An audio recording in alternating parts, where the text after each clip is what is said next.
What's up everyone, how are you all? Today we are back with another blazing Naruto story. What if Naruto was neglected by Kakashi and adopted by a rogue ANBU captain? If you enjoy, then please like, share and do comments. And also check the description to original creator of this beautiful creation. The night rang out with the desperate shouts of warriors locked in a hopeless battle. And the agonized screams of comrades dying.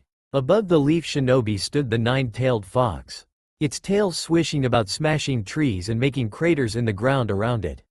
Orders were being shouted out to the different units as the leaf desperately tried to keep the monster at bay.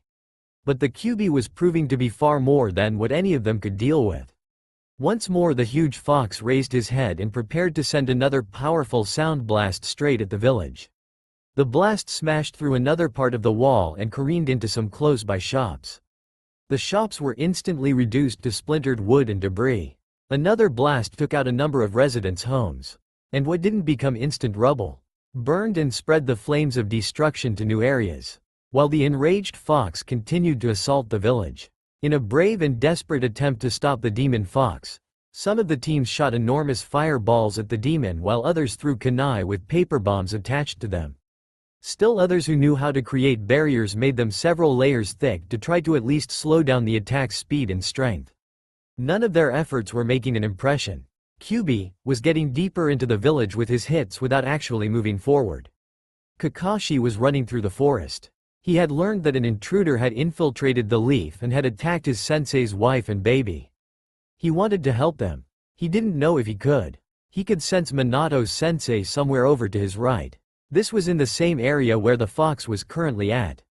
Kakashi deduced that the enemy had somehow managed to separate them and extract the nine tails from Kushina. Kakashi could sense Kushina's chakra just ahead of him. He didn't know what he would find when he got there. Kakashi continued leaping swiftly through the trees and trying to stay focused on Kushina's chakra. It was there, but it wasn't as strong as it would normally have been. Suddenly Kakashi sensed something else, and it was coming in his direction fast. He leapt out of the tree he was in and hit the ground hard, rolling tightly and coming up on his feet again. Then he leapt behind a huge boulder as a few trees torn practically from their roots was flying through the air and smashing several others. One of which was the very tree Kakashi had been in moments ago. Shaken a bit by the scene, Kakashi took a moment to pull himself together. He felt his sensei's chakra and it wasn't far from where he was now. Kakashi also felt the summons that his sensei called forth. Kakashi could just see the huge toad's head above what was left of the tree line. And there on top of the toad's head stood none other than Minato sensei, the fourth Hokage. Kakashi watched his sensei in awe as the man stood tall and fearless against the demon fox. In the next instant Minato did a quick succession of hand signs. His chakra increasing dramatically as he did so. There appeared a great blue light and then Minato, the huge toad, and the fox were gone.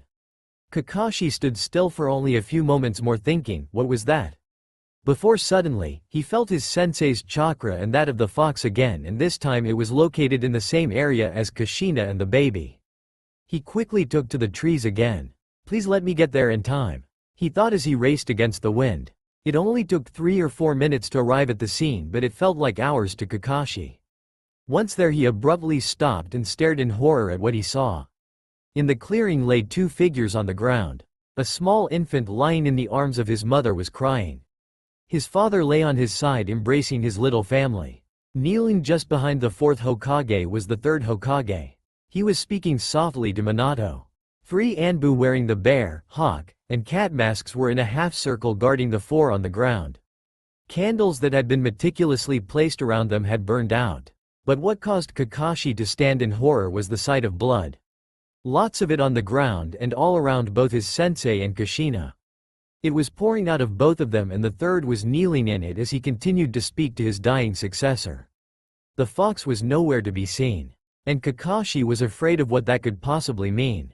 He found the strength to walk towards them. A million thoughts running through his mind.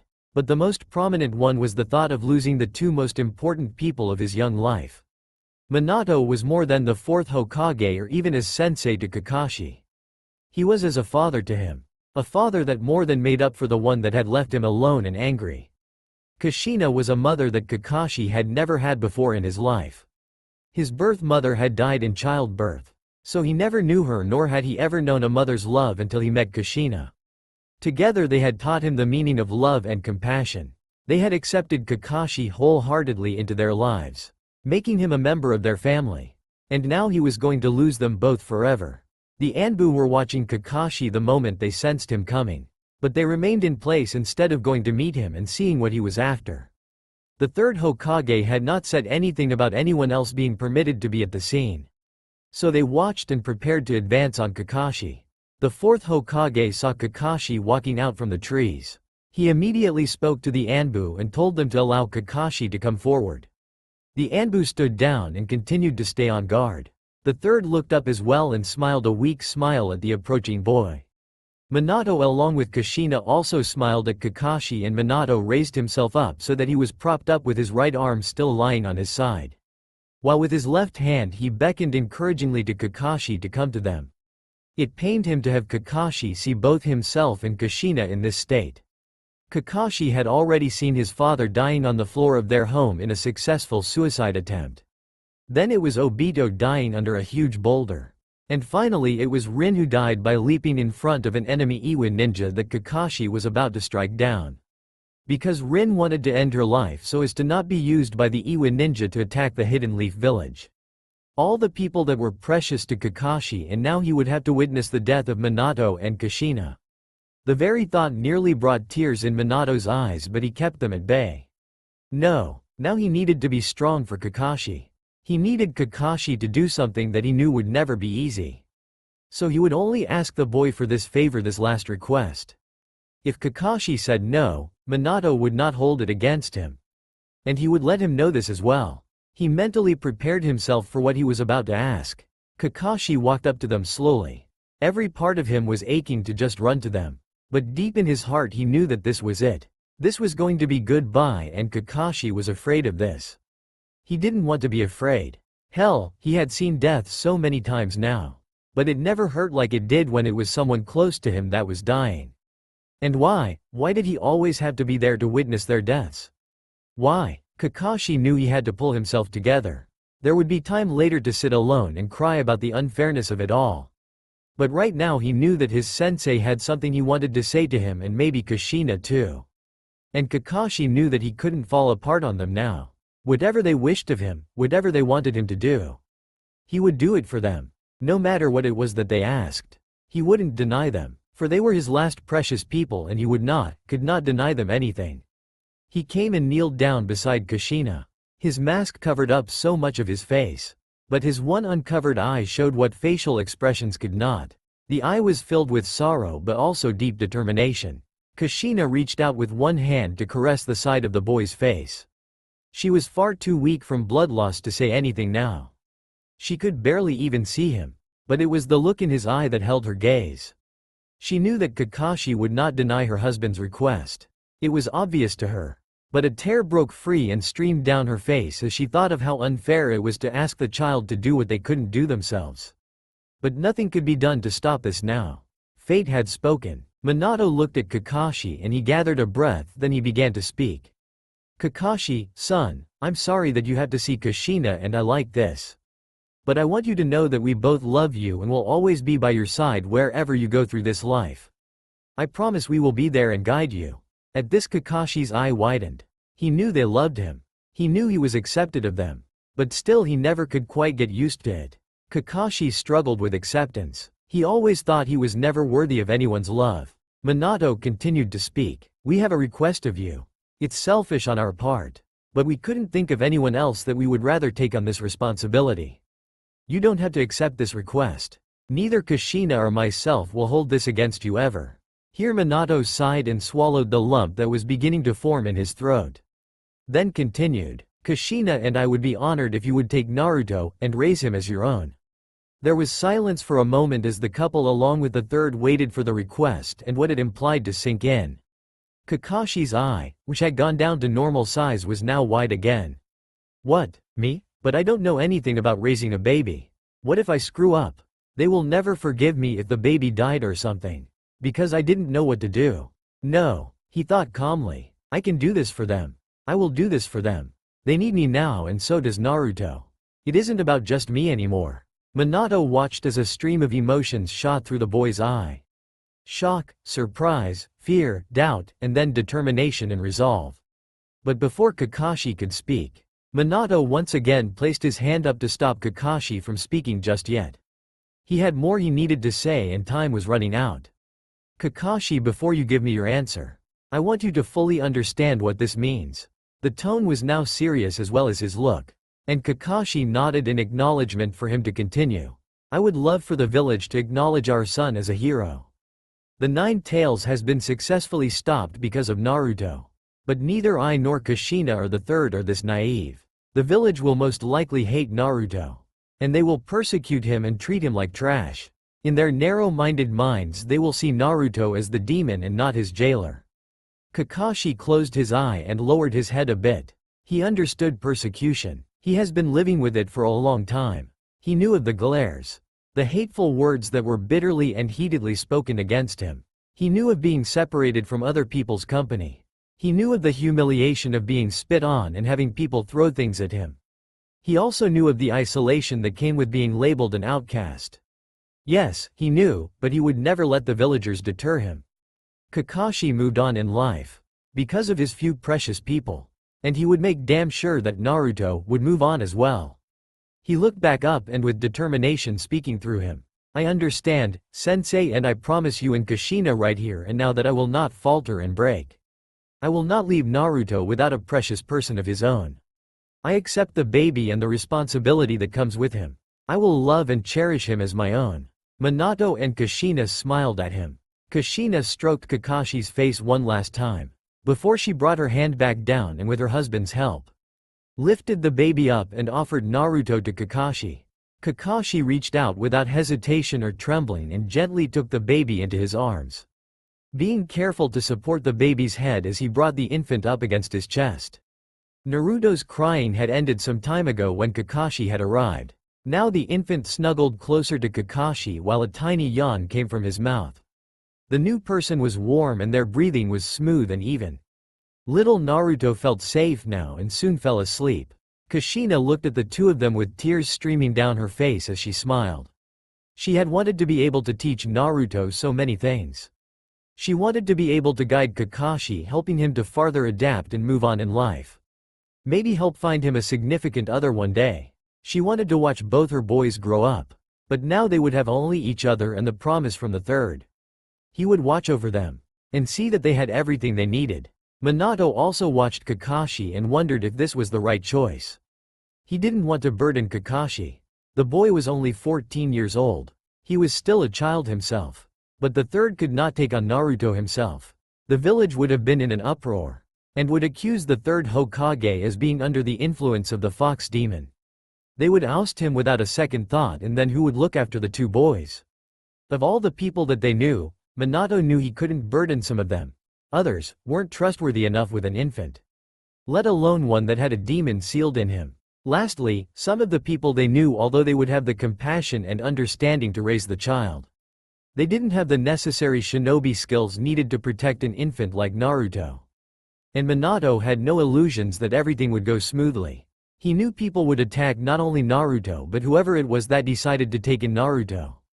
The person could be killed and Naruto not far behind. He didn't want anyone to lose their lives over the decision they made. He knew there was an outside chance that Kakashi could, despite being extremely talented and experienced, be killed trying to protect Naruto from the villagers.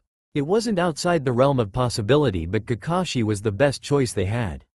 The third Hokage watched the scene before him, lost in his own thoughts. Kakashi was so young. He was reliable and loyal.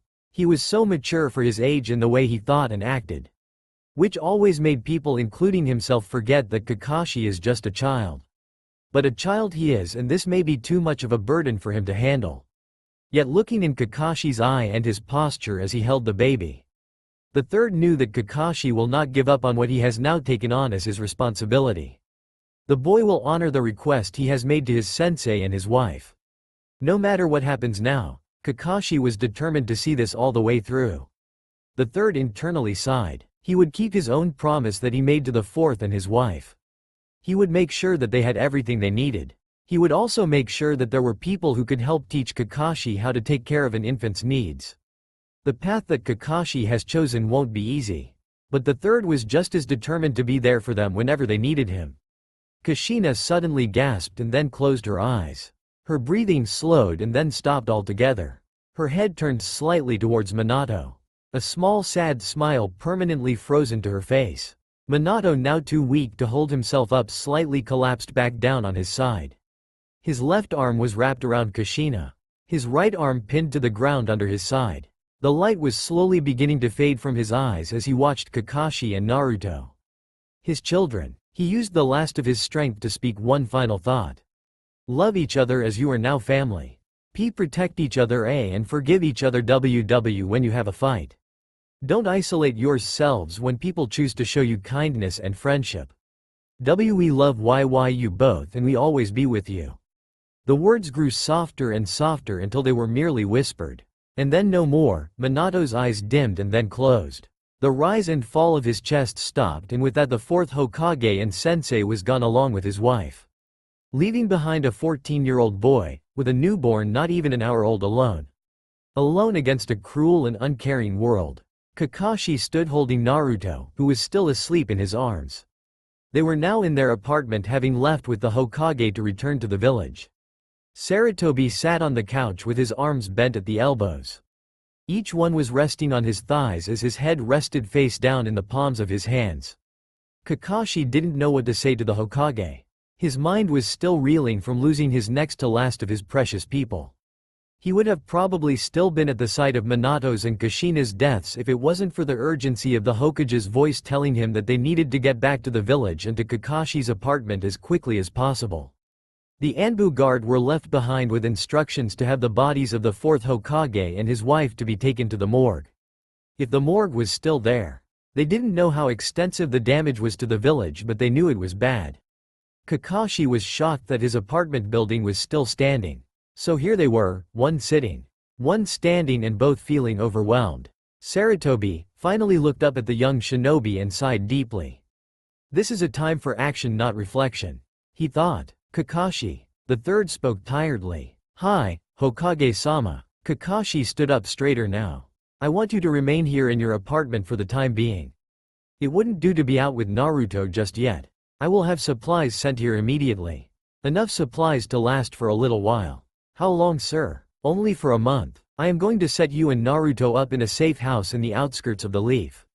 I need you to keep the baby out of sight of the villagers for obvious reasons. I will send a few trusted ninja with a bassinet and other baby supplies that will be needed. I will also send you provisions as well. I will send Rei Sarahara over and show you how to prepare the formula and show you how to do some basic care for Naruto for now. She is ninja of Chunin rank and has a young family of her own. She probably won't be able to come every day, but she will be able to come over most of the time. Also, she can be trusted to keep quiet about Naruto. Rei can assist you with the baby when you need it. And trust me, Kakashi, you will need help with him. The Hokage looked pointedly at Naruto. Thank you, sir. I appreciate your help, Kakashi replied with an eye smile. He then looked down at Naruto. Rocking his new charge gently in his arms, Kakashi couldn't help but feel a bit of relief that in spite of everything that has happened, he wasn't alone and he would still be useful to his sensei. Kakashi may have not gotten to them in time, but they still trusted him and wanted him to take care of their most precious gift in life. The thought warmed his heart. He continued to rock the baby gently as a soft, loving expression appeared on his face. Sarutobi watched Kakashi intently for a moment. So, he thought, Kakashi is already starting to bond with the infant. It would be wise to get the paperwork on this done soon, very soon. When the council finds out about this, they will most likely want to pull the two apart. If only for the reason that Kakashi won't be able to go on any more long-term missions for a while. It most certainly will not be because they have a love for either of the boys. One being made into a Jinchuriki and the other considered trash and a traitor even though he hasn't betrayed the village. No, it'll be a toss-up as to which of them the council can't stand more. The only reason that they tolerate Kakashi is because of his skills as a ninja. And I'm not delusional to think that they would keep Naruto around for something better than only for the sake of using the fox's power. I'm definitely going to have my hands full with the council. I better make sure I have some reinforcements of mine own to help keep them and the villagers in check. Another sigh escaped Sarutobi's mouth. He needed to tell Kakashi one last thing before he left to take care of their immediate needs. Once the Leaf Shinobi knew that the Hokage was back in his office, they would be surely bombarding him with requests of assistance for the different sectors of the village as well as bringing in reports of the causalities of this most recent battle. Kakashi, there is one last thing I want to tell you. Before I head out to take care of your immediate needs. The third spoke slowly as though gathering his thoughts. Hi. Kakashi had now looked back at the Hokage with a curious expression. I will be doing the paperwork for the adoption. This needs to be done as soon as possible.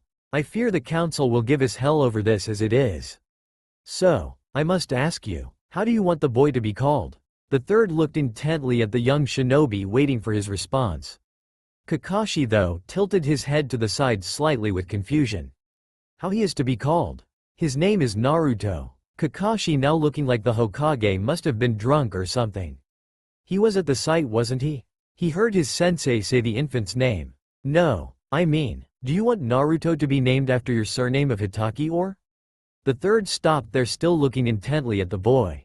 No, Kakashi replied adamantly. He should be named after his father. No way should he be named after me. I see, said the third, but the fourth has told me that the baby must not carry his name. If the fourth's enemies were to find out that he has a son, they will come after him and all the more so if they know that he is a Jinchuriki. Kakashi said nothing, only standing still and absorbing what the Hokage had just said. I want to name him after Kushina then. How about Uzumaki? Kakashi said pensively. Yes, that would work well. We will go with that then. You don't want to be named as his adoptive father though? No, I am his big brother. Minato and Kushina were family to me. They treated me as if I were their son by blood. They took me in after my real father had died.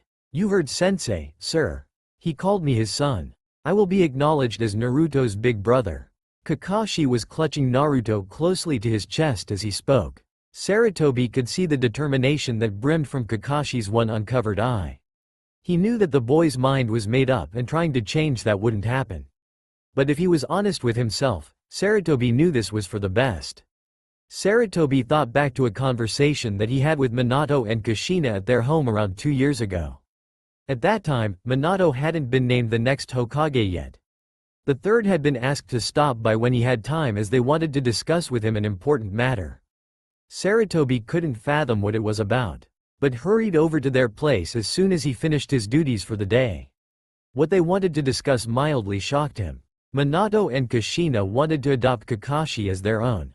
They believed that Kakashi would be better off with them. And since he was staying with them anyway, why not make it official? Sarutobi said that he wasn't at all against the idea and that he would get the adoption papers ready for them. They could swing by the next day around noon and sign the papers. When the next afternoon approached, the couple showed up and were given the papers. Minato read first and then passed off the finished page to Kushina, who then read it as well. Once all of it was read, they both signed the documents. Now all they had to do was wait for the approval of the adoption committee at the orphanage. But unexpected opposition came up by none other than Danzo Shimura. He went to the council and said that Kakashi wasn't ever placed in the orphanage to begin with. Second, Minato was Kakashi's sensei. None of the other Junin were sensei to their own children. It wasn't allowed for fear of bias or favoritism by the parent. The Junin that were chosen had to be unbiased in their approach of teaching and in handling situations with their students out on missions. A sensei that showed a biased opinion about students was a liability to the program. Needless to say, the council flatly denied the adoption so forcefully that the orphanage committee immediately backed down. It would only be a year later when the third Hokage would name his successor for his position. Minato Namikaze. The name infuriated Danzo as the man had suggested Orochimaru for the position. He probably thinks I deliberately shot his nominee down out of spite. For not allowing the Namikazes the right to adopt Kakashi. Sarutobi thought, it doesn't matter in the end.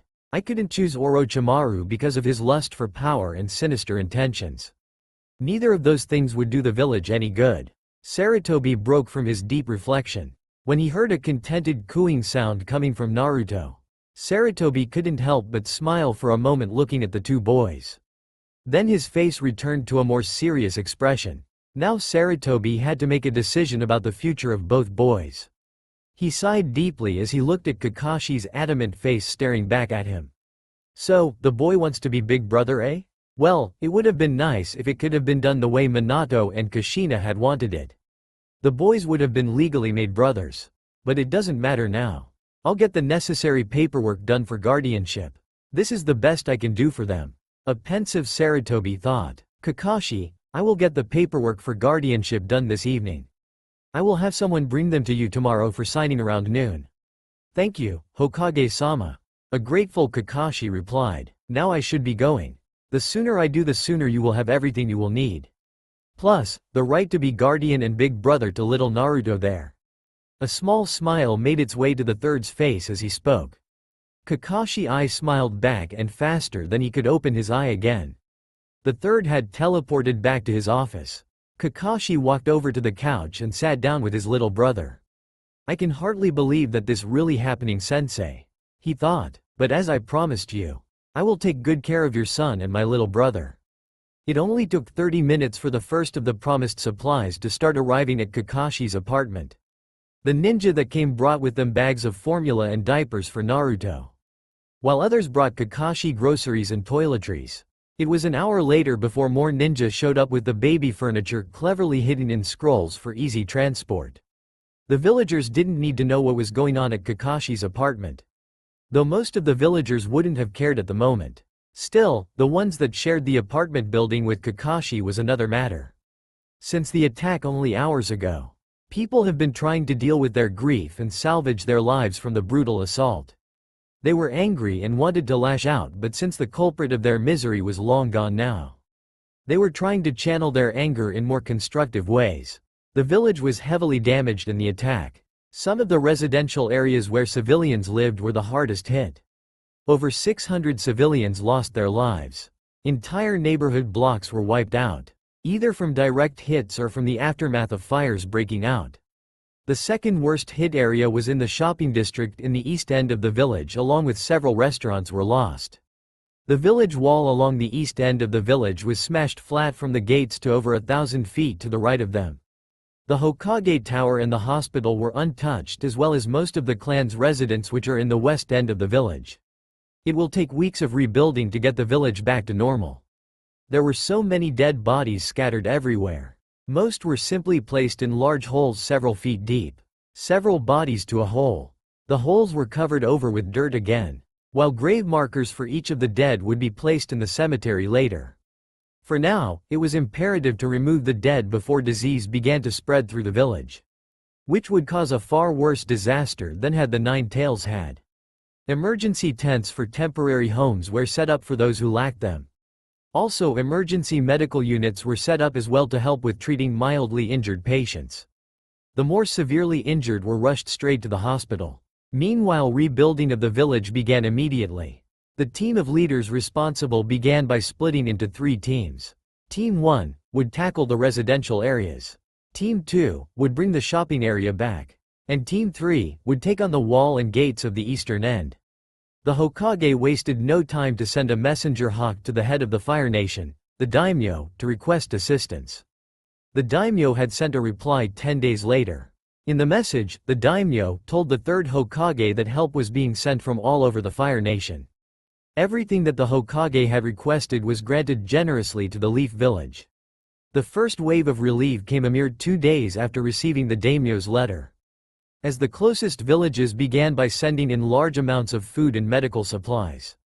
Many laborers began arriving as well, a good many of them skilled to work in different materials. As the number of the workforce grew, shinobi check-in stations were set up. Everyone that came had to have clearance papers with them from their respective villages. Their village leader's seal with their own specific signets had to be clearly shown on the papers in order to be allowed in Konoha. It was only 5 days after the first arrival of workers that the building materials began to flow into Konoha as well. And when it did, the village rang with a shout of joy. Now they knew that the leaf would truly begin its restoration. But as people cheered for renewal, another man was busy watching everything with sense of anger from the shadows. This wasn't supposed to happen this way. He wanted the village to fall and everyone in it to burn along with his clan. Now it looked as though he would have to take up the elder shinobi's offer after all. Spitting in disgust on the ground, the shadowy figure leapt away in the trees and retreated back to his hidden headquarters in the Land of Rain, promising himself to send a messenger bird to the elder once he talked with his second-in-command. Kakashi's apartment was fully supplied for a full month as the Hokage had promised. Knowing that his little brother would have everything he needed now in easy reach was a weight off of Kakashi's mind.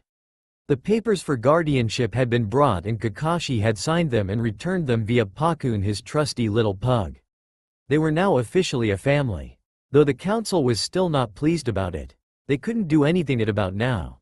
Naruto needed someone, and thanks to the Hokage it was clear that it would be Kakashi. The council didn't care for the child as anything more than as a weapon at best or as a nuisance at worst. Danzo had argued that the infant should be raised by someone with the village's best interest at heart, to make sure the child was an obedient tool of Konoha. His argument was shot down by the third, saying that the child was just that, a child and a human being. Nothing good would come of isolating and brainwashing a child to think he wasn't anything more than a weapon. That could seriously backfire, and then what? No, the child would remain with his guardian Kakashi. If Naruto grew up among the village children, if he learned of what it's like to show compassion and love, it would go a long way in making him want to protect the village out of love for his precious people.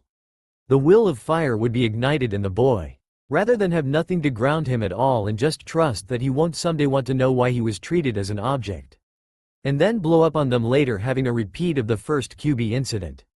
Nothing more was said on the matter, and the third went about to secure the next part of his promise to Kakashi, which was a woman by the name Rei Sarahara, who had stopped by that very evening, and begin to teach Kakashi what he needed to know about basic care of an infant. Rei was a woman of about 5 feet 6 inches tall. Her hair was black and of medium length with wispy bangs that hung just over deep brown eyes. She had an athletic build. Her personality was cheerful and personable.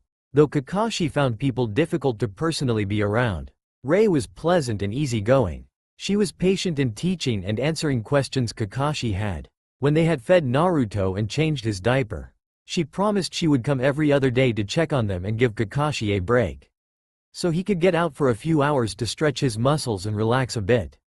Rei had told Kakashi that he would need it. It has been over 2 weeks since then, and now it was on an early afternoon in the Hitaki residence. Kakashi sat on the couch with Naruto in his arms, staring up at Kakashi with large cerulean blue eyes. They sparkled when Naruto was happy, and he was very happy right now.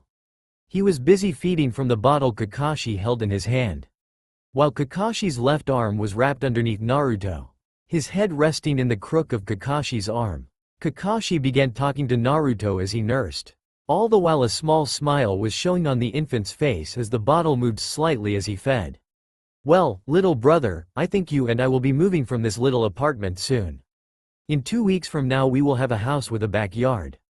And when you are old enough I will take you out there to explore it. There are even woods all around, so we can go exploring then too. What do you think, eh?" Naruto's smile got bigger and he waved his little arms and legs in approval. He loved the sound of Kakashi's voice. It always soothed and relaxed him, and he would watch Kakashi wherever he went within the apartment. If Kakashi got out of his line of sight, Naruto would wail in despair if he was gone for more than a couple of minutes at a time. Naruto would also sleep in his bassinet just fine. However, he preferred sleeping close to Kakashi. Most nights Kakashi would place Naruto in the bassinet to sleep, but since Naruto would wake up every 3 to 4 hours for a feed, Kakashi would eventually end up having Naruto sleep on top of Kakashi's chest. Naruto finished the bottle and Kakashi removed it from his mouth and placed it on the end table next to the couch. Kakashi then placed Naruto in a standing position and having Naruto leaning against him, Naruto's head just above his shoulder, while Kakashi placed his right hand on Naruto's back, gently patting him. Waiting for Naruto to burp. The expected sound came with no spit up this time, to Kakashi's relief. He moved Naruto quickly back into a cradled position in his arms as he rose to go to the kitchen. Placing Naruto in a baby seat set on the table, Kakashi went to then prepare himself something to eat. Nothing extravagant today for lunch. A simple bowl of miso soup with broiled fish and rice did the trick just nicely. As soon as he was done, Kakashi sensed a chakra presence just at his door. It was Rei, coming to check in on them and give Kakashi a breather. He moved Naruto over to the small coffee table, having set it so Naruto could see him as he went to answer the door. Upon opening it, there stood Rei wearing a smile and having a small box that looked like it came from the bakery in her hand. "Hello, Kakashi. I thought I would bring you some of these cookies from the Inoue bakery. They make the best chocolate chip cookies and peanut butter cookies anywhere," she said as began to walk into the granted entrance. "Hello, Rei, and thanks for the cookies," he replied as he stepped aside to let her in. "You are welcome. So how is Naruto doing?" "He's right behind you, Rei." Kakashi pointed a finger towards Naruto. Rei turned around and her smile widened as she saw Naruto sitting in his baby carrier watching her every move with a toothless grin. Naruto had come to accept Rei and will allow her to stay with him when Kakashi is gone. But when they first met, Naruto didn't want anyone but Kakashi. It took a good 3 days before Rei was even allowed to hold him, and feeding was out of the question. While Kakashi was worried, Rei was patient. She talked softly to Naruto and fussed over him, while continuing to try feeding him or changing his diaper or whatever needed to be done at the time. Soon, though, her patience was rewarded with Naruto finally accepting her. Rei walked over the Naruto and picked him up from his carrier. She held him gently and cooed at him. Naruto made happy baby sounds all the while. Kakashi smiled at the two. He was glad Rei was willing to come and help him with Naruto. She taught him a lot. And being able to get out of the apartment was an added bonus as well. Speaking of which, it was time for Kakashi to take this opportunity to go and train for a while. Naruto was just fed, so he would be good for a few hours. And Rei would take care of things in the meantime. Walking up to the two, Kakashi placed his hand on Rei's shoulder to gain her attention. "Rei, thanks for coming over. I need to go out for a while. Naruto has just been fed about 30 minutes ago, so he should be fine for a while. I promise I won't be gone for long. It will be good, Kakashi. Don't worry about anything, I'll keep Naruto safe and happy while you're gone." Rei smiled at him and Kakashi's eyes smiled back. Nothing more was said as Kakashi went to get his training gear and Rei went and sat on the couch with Naruto. Soon Kakashi was out the door and running across the rooftops headed for the training grounds. "Lord Danzo, we have received a messenger sent by our ally in Rain." A dark-clad hooded figure wearing a pig mask kneeling before Danzo said. "Good. Now tell me, what his answer is." "He has accepted your terms, Lord Danzo." Danzo, who was seated behind his desk, leaned back in his chair. A smirk appeared on his face. "I see. Prepare a messenger hawk and send this message to our esteemed colleague." The smirk not leaving Danzo's face. "Tell him that we are willing to meet with him in 10 days from now. At the usual meeting spot." "Yes, sir." "And Operative Pig." "Yes, sir." "Do stress that we expect full cooperation from him this time." "Yes, sir." With that, the pig operative stood and left quickly from Danzo's presence to carry out the task. Danzo just smiled to himself, thinking, "Soon, Saratobi, very soon this village and everything and everyone in it will be mine. I will take what rightfully is mine. You can't stop this from happening." Kakashi was finishing up his training at the moment. He was sweating profusely as he prepared to use a fireball jutsu against his clone. The clone ran at Kakashi, throwing 2 kunai with paper bombs attached to their ends. Kakashi easily dodged as he weaved the hand signs for the jutsu. In the next instant, fire came forth and the clone vanished in a puff of smoke. Kakashi stood breathing hard, but he sensed someone's chakra. This time it was Ibiki Moreno, a fellow ANBU, heading towards him. Kakashi turned to face him as he approached. Jogging up swiftly, Ibiki came to a stop. He looked at Kakashi with a bit of a smirk as he spoke. "Hey, working out as hard as usual, I see." "Yeah, it's been a couple of days since I was last able to get out for this session. Rei had something come up yesterday, so I had to wait. But I doubt that's the reason you came out here though." "Ah, you're right. The old man wants to see you as soon as you're done here." "Well, I am finished for the day. I was going to go to the store right after, but I guess it'll have to wait." "Well, don't keep the old man waiting too long, Kakashi." Ibiki laughed. He knew Kakashi would be late even if he wasn't going to go to the store or anywhere else. "Right, well thanks for the heads up. I'm off then." And with that Kakashi left Ibiki, who only shook his head as he made his own way out of the training grounds towards his own destination. Kakashi didn't procrastinate going to Hokage Tower. Normally he would, but not today. Something told him that the Hokage would have some good news for the silver-haired nin, and Kakashi was curious as to what it could be. So he arrived on time, to the mild surprise of his Hokage. "Kakashi," said the Hokage, who didn't want to waste time on the topic at hand. "I have the place where you and Naruto are to be living now prepared. It's on the outskirts of Konoha. But it's large enough for the two of you and has a clearing around it big enough to make a play area for Naruto. There is woods all around though. The house is one of our safe houses after all. That would do nicely for the both of us. Hokage-sama, thank you for giving us this home." Kakashi, if he weren't wearing his face mask, would be showing off the biggest smile ever right now. But instead, the Hokage saw the eye smile that was purely Kakashi. "I'm pleased you like it. But I'm sure you will want to see it first?" "Yes, but I already know we will like it, sir. It has to be 10 times better than my little dinky apartment." You'll get no argument from me, Kakashi. "Very well then, I will take you to see it tomorrow then at 10 in the morning. Does that sound good?" "Yes, sir. I will be here at 10. "Good. Then you are dismissed, Kakashi." "Yes, sir." Kakashi headed out the door. He was soon out of the building and racing across the rooftops. He was excited for the first time in a very long time. Kakashi was excited. He was so disappointed when he learned that the council wouldn't let his sensei and Kushina adopt him. He had wanted to belong in a family again for so long. And was so happy when his sensei had asked him if he wanted to become a permanent member of their little family. It had been the happiest moment of his young life.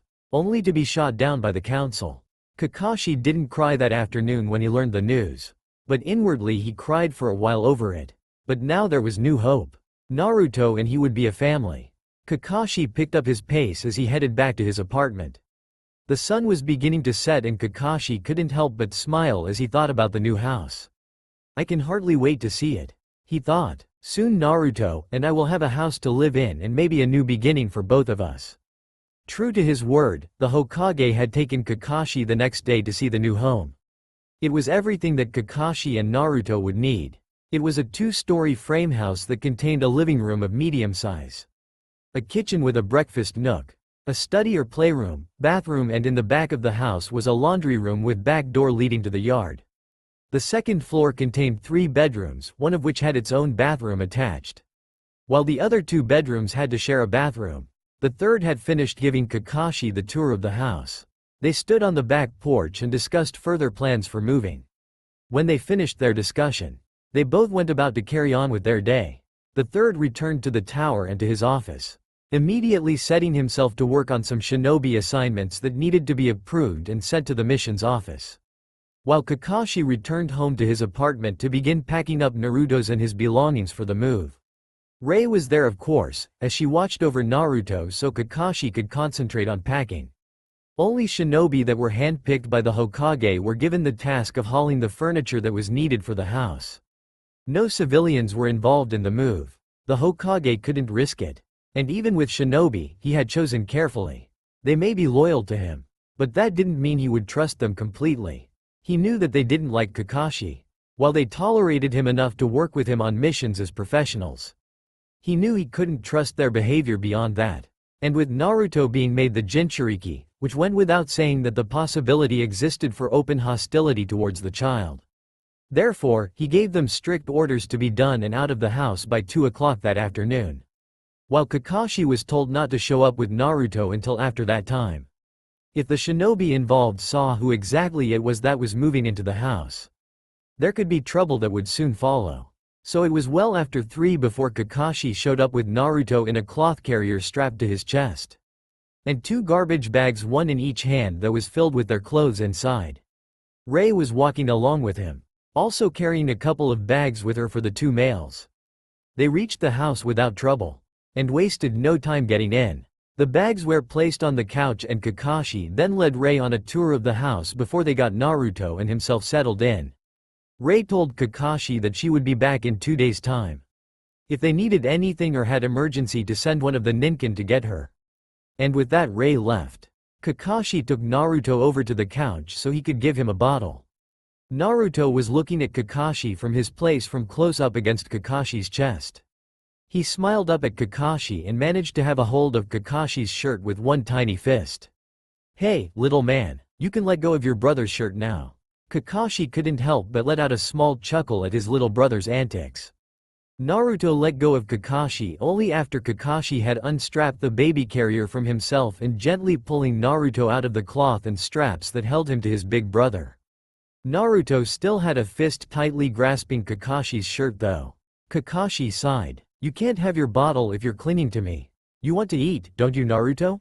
Naruto looked up at Kakashi, his grin suddenly gone, and so was the fist holding Kakashi's shirt. Kakashi laughed at this, making Naruto smile and make his happy baby sounds. Kakashi stopped laughing and gently hugged his little brother. Then positioned Naruto in a cradled position in his arms. Once settled, Kakashi grabbed the bottle off of the table and placed it at Naruto's lips. The baby started to feed immediately. "Well, I'll say this for you, Naruto. You certainly have an appetite." Naruto only smiled up at him while trying to touch Kakashi's hand that held the bottle. Kakashi extended his pinky finger to Naruto, who after a few tries was able to grab onto it. They stayed this way until Naruto was done feeding. As soon as Kakashi had patted his back and burped him, Naruto was yawning and ready to sleep. Kakashi got up and placed him in his baby carrier. Then proceeded to go upstairs to Kakashi's bedroom. Naruto had his own room, but for now he would be staying in Kakashi's room until he was older. Kakashi wasn't sure when exactly he would put Naruto in his own room. But for now it just made more sense to keep Naruto close to him. He placed the infant in the bassinet and pulled the blanket over him. Kakashi stroked Naruto's face gently, whispering his sweet dreams to him before turning to getting their clothes and putting away in the closets and drawers. Once this task was done, Kakashi decided to take a nap as well. He learned from Ray that he would have to adjust to Naruto's sleeping and eating schedule. But eventually Naruto would be able over time to get himself acclimated with life outside the womb. So laying down across the bed, Kakashi closed his eyes and fell asleep quickly. 4 figures stood on branches of the trees waiting for something or someone to appear. 3 of the figures wore all black from head to toe. They wore headbands that were from different hidden villages. Each headband had a scratch through the hidden village's symbol. They wore black cloaks with red clouds on them. They stood silently, each in a different tree as in a formation. The one who was obviously their leader wore black as well. But he also wore black armor over his chest and arm guards of metal. He didn't cover himself in a cloak like his comrades. He wore instead a look of authority, and as his eyes gazed off into the distance, he saw the movement of the person he was waiting for. Within minutes the arriving party showed up at the rendezvous site. The armor-clad shinobi dropped down gracefully from the tree and approached the newcomers. The newcomers were a group of 4 as well, but unlike their counterparts, they were all from one village and 3 of them wore the masks of ANBU. They were dressed accordingly as ANBU. Their silver and black armor shone in the fading light of day. Their leader was an older man, who had half his face wrapped in bandages covering his left eye, while his arm was also covered in bandages. He had a white shirt that fit loosely with dark shinobi pants, and all of this covered with a robe that left the left shoulder and arm uncovered for some reason. "Danzo, it's been a while since we last met," replied the black-armored shinobi. "Yes, it has been, Madara," a smirking Danzo replied. "You should have listened to me when it came to dealing with the Kyuubi. I told you that the 4th would catch on to you quickly." He may have been young, but he wasn't stupid. Madara frowned deeply at Danzo's words. He was never one to hear that he failed at something. "Yeah, well, at least the nuisance is now buried 6 feet under. You'll get no argument from me," Danzo offered. Then his face turned deeply serious. "You are willing to agree with the terms I set for this meeting?" A critical eye watched Madara intensely for his reaction. "Yes. You want me to help you gain the position of Hokage. And we both want the Uchiha dead. Their eyes will become your possession. And in return for these things," Danzo interrupted, "I will grant you and your followers supplies and a place in Konoha as a base of operations, while you complete your own objective. Remember, Madara, I want to rule Konoha even after you create your world of peace." Danzo replied with a grimace. "I have no problem with that, Danzo. We both want power, and I'm willing to give you Konoha and more for your cooperation in this undertaking." "Then it's agreed then." We should begin with harassing the Uchiha clan right away. Why not take out the Hokage first? It would make getting rid of the clan much easier. Yes, it would, but we need to take advantage of the turmoil caused by the Kyuubi attack. We can blame the Kyuubi's presence in the village on the Uchiha clan. Because only the Uchiha can control the Kyuubi with the Sharingan. I like that approach. Even if it will take some time to bring things to a head. Yes, but we both need some time as well to get everything we need in place for the second phase of this plan. And trust me, Madara, the villagers are a very stupid lot and easily manipulated under normal circumstances. But with them losing their precious people and having hardships to endure, they will be more gullible than ever. Danzo's smirk had returned once again.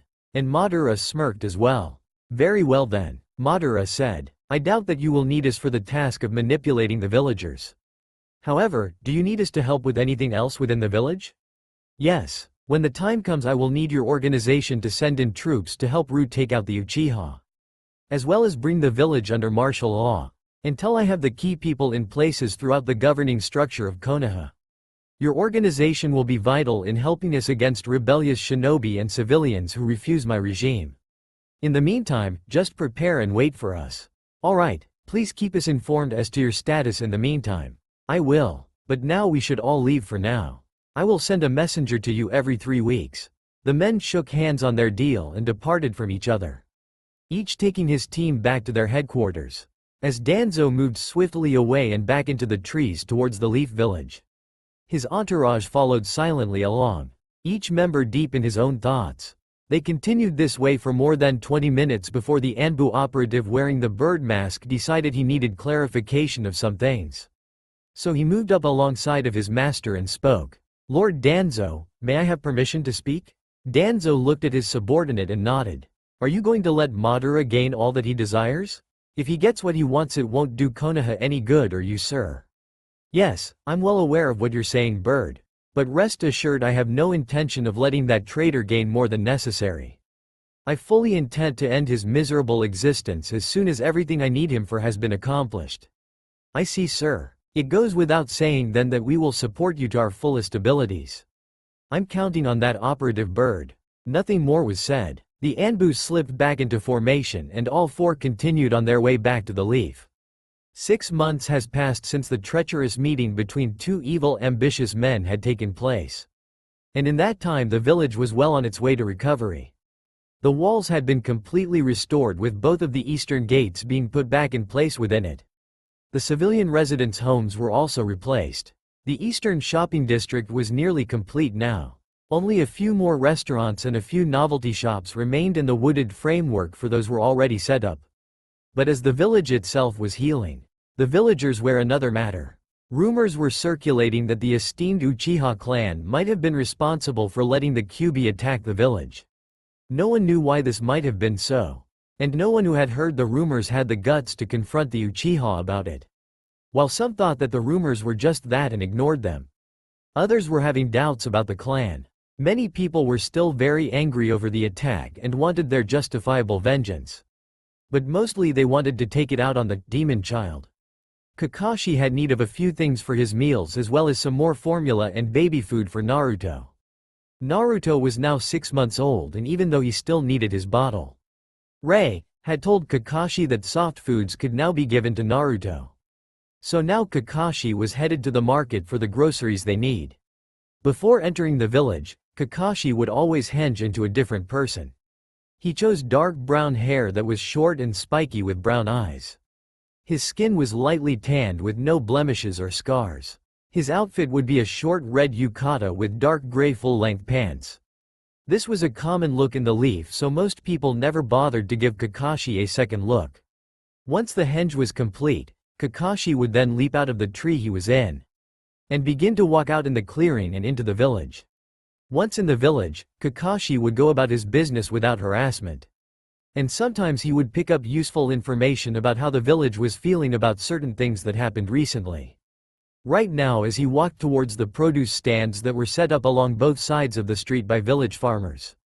The farmers would come into the village each day to sell their crops. As he now stood in front of a table of produce, Kakashi heard people talking about the Uchiha clan. He wasn't particularly liking what he was hearing. The Uchiha are being moved outside of the leaf into their own district?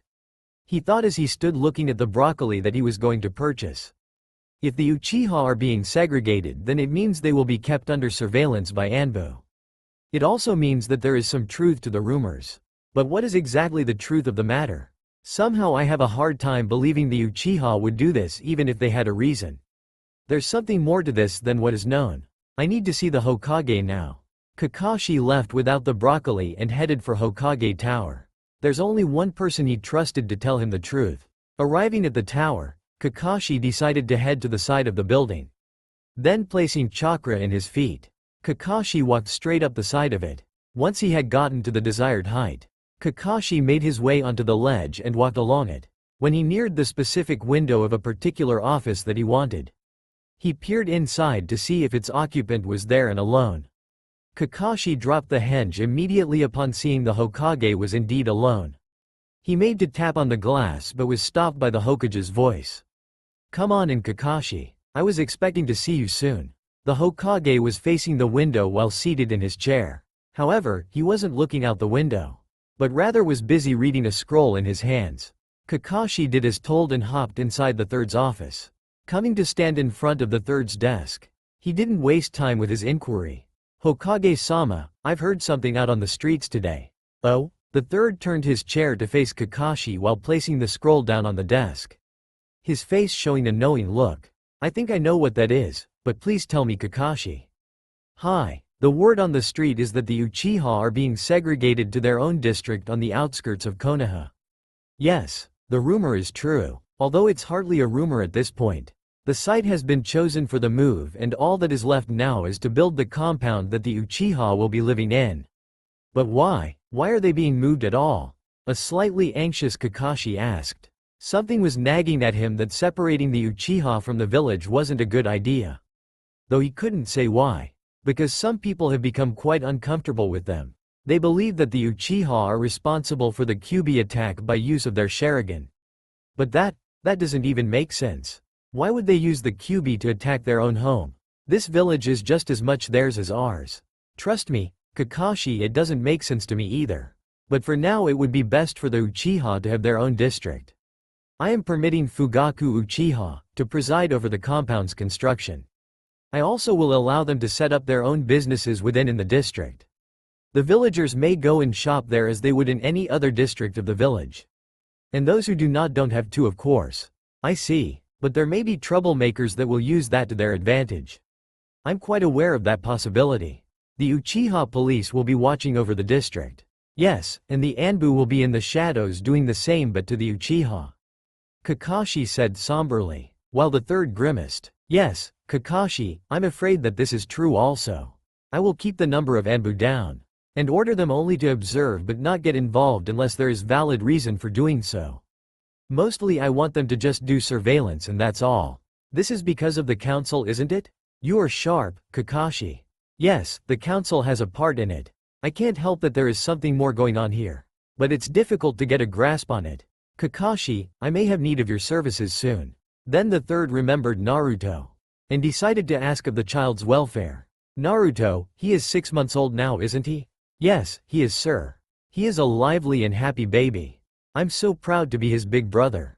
I've been training harder than ever since I've come to realize that his happiness may be taken away by the village. There have been many talking on the streets asking where the demon child was hiding. They want to hurt him. At this, Kakashi also grimaced as he thought about the last 4 or 5 weeks. Every time he would go out of the house to go training or to shop in the village, the talk of where Naruto was kept surfacing. Kakashi knew that he had to keep up his training and also he continued to strengthen the traps he placed around the little house they lived in. Even Kakashi's ninkin have been getting more training as well. The villagers will come to a place where they will tolerate Naruto's existence in the village. If only because I will lay down the law. But even so you will need to be on your guard whenever the two of you are out. It's not only that, but what about the children Naruto's age? I'm sure my little brother will have to join the academy and then what will happen? I don't want those brats tormenting my brother. I will make a decree that no one is permitted to speak about the 9 tails and Naruto. This way I hope to give Naruto a chance to make friends and have connections in some way with his village. I hope that this is the case. Hokage-sama, sighed Kakashi. He was worried. He couldn't help it. Kakashi could never make friends with his peers. Once his father's reputation was destroyed, the villagers and shinobi alike persecuted the man relentlessly. And because Kakashi was the White Fang's son, he suffered as well. For the children watched and mimicked their parents' actions, since they saw that it was alright to be mean to Kakashi's dad. The children saw no reason not to persecute Kakashi as well. They, meaning Tsukumo and his son, were bad people, and deserved to be treated this way. This thinking caused Tsukumo to end his life, and left Kakashi devastated and alone. Had it not been for Minato, Kakashi would have died in his sorrow. Well, you had better get back to Naruto, Kakashi. I still have work to do.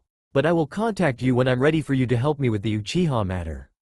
Hi. Kakashi wasted no time to go back out the window, performing the henge once again as he started up the side to the roof and from there leaping across the rooftops heading back to the farmer's market. There was still the little matter of procuring food for his tiny family. Rei was busy changing Naruto's diaper. She was deep in thought as she did this task. For the past 2 weeks her husband had been trying to persuade his wife to stop going to Kakashi's house. He kept insisting that it would be best for everyone involved. Rei couldn't understand his sudden change in attitude. In the beginning, Tomoya was supportive of Rei helping the children out.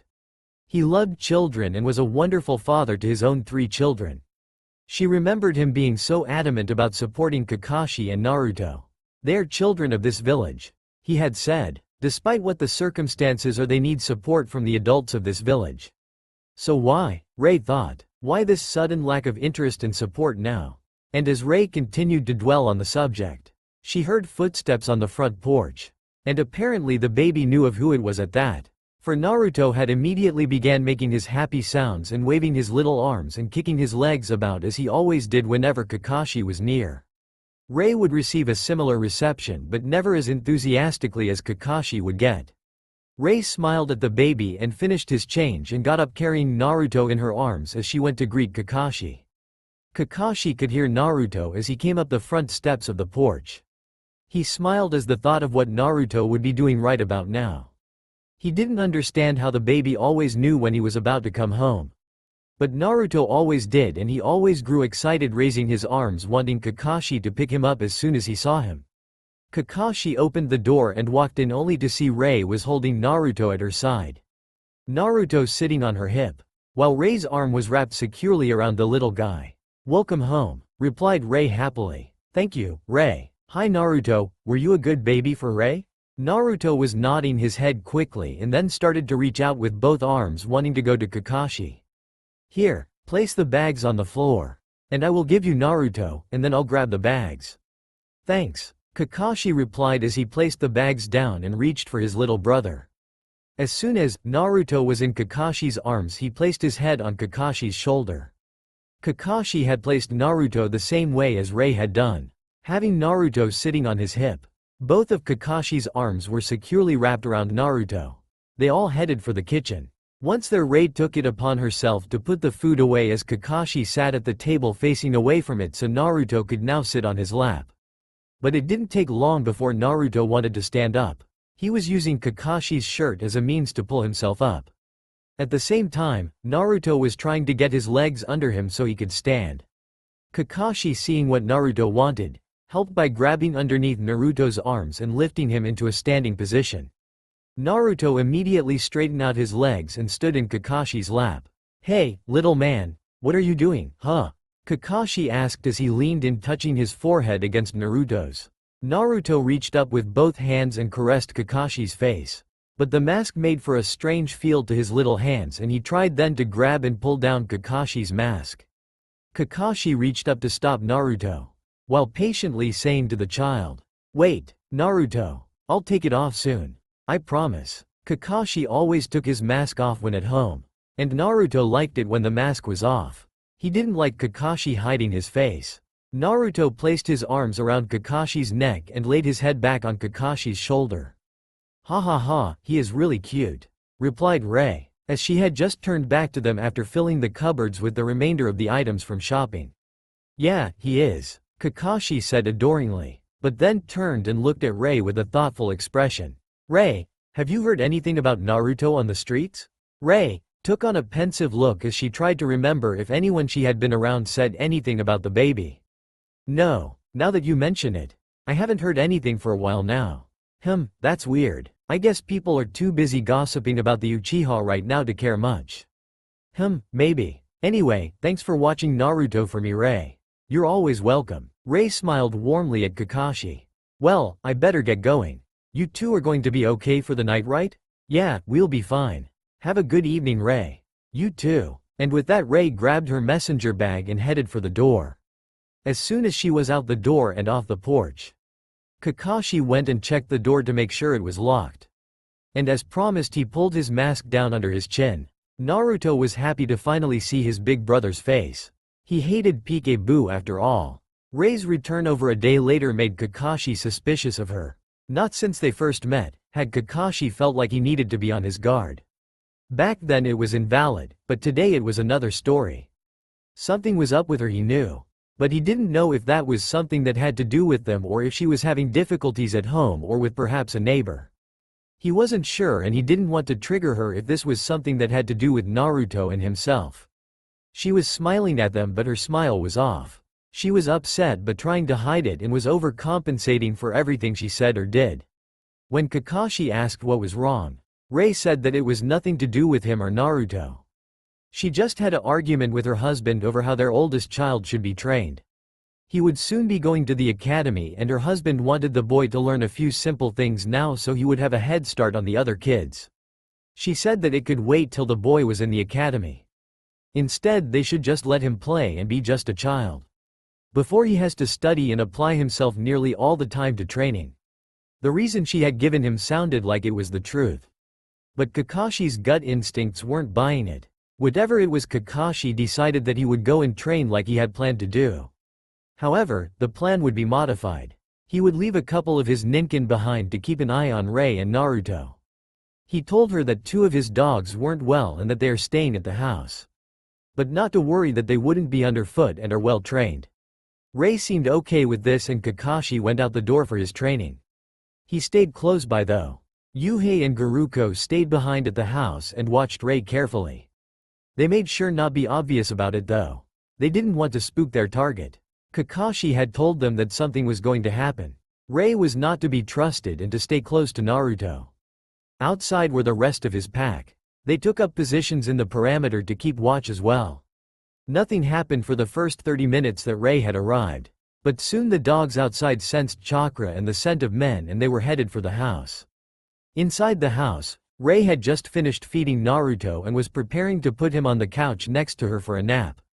As soon as she had placed Naruto down, she sensed her husband Chakra amongst many more. Both of the dogs in the house were now up, and the hair on their backs was up as well. Naruto began to cry. "What have you done?" Yuhei shouted angrily. "Nothing. I did nothing." A terrified Rei cried back. In that instance, the ninkin outside could be heard fighting the men that had come. Rei had made to grab Naruto with the intentions of escaping out the back of the house. But Garuko stopped her. "You aren't taking this baby anywhere, traitor." "No, you are wrong," a desperate Rei shouted back. The traps that Kakashi had set were now going off, and the screams of ninja could be heard. The next instant the front door was blown off its hinges and shinobi poured in. Rei ran and put herself between them and the baby and took a defensive stance. "No one is going to harm this baby," she hissed as her chakra began to swell within her. "Honey, don't do this." It was Tomoya now standing in front of the group pleading with his wife.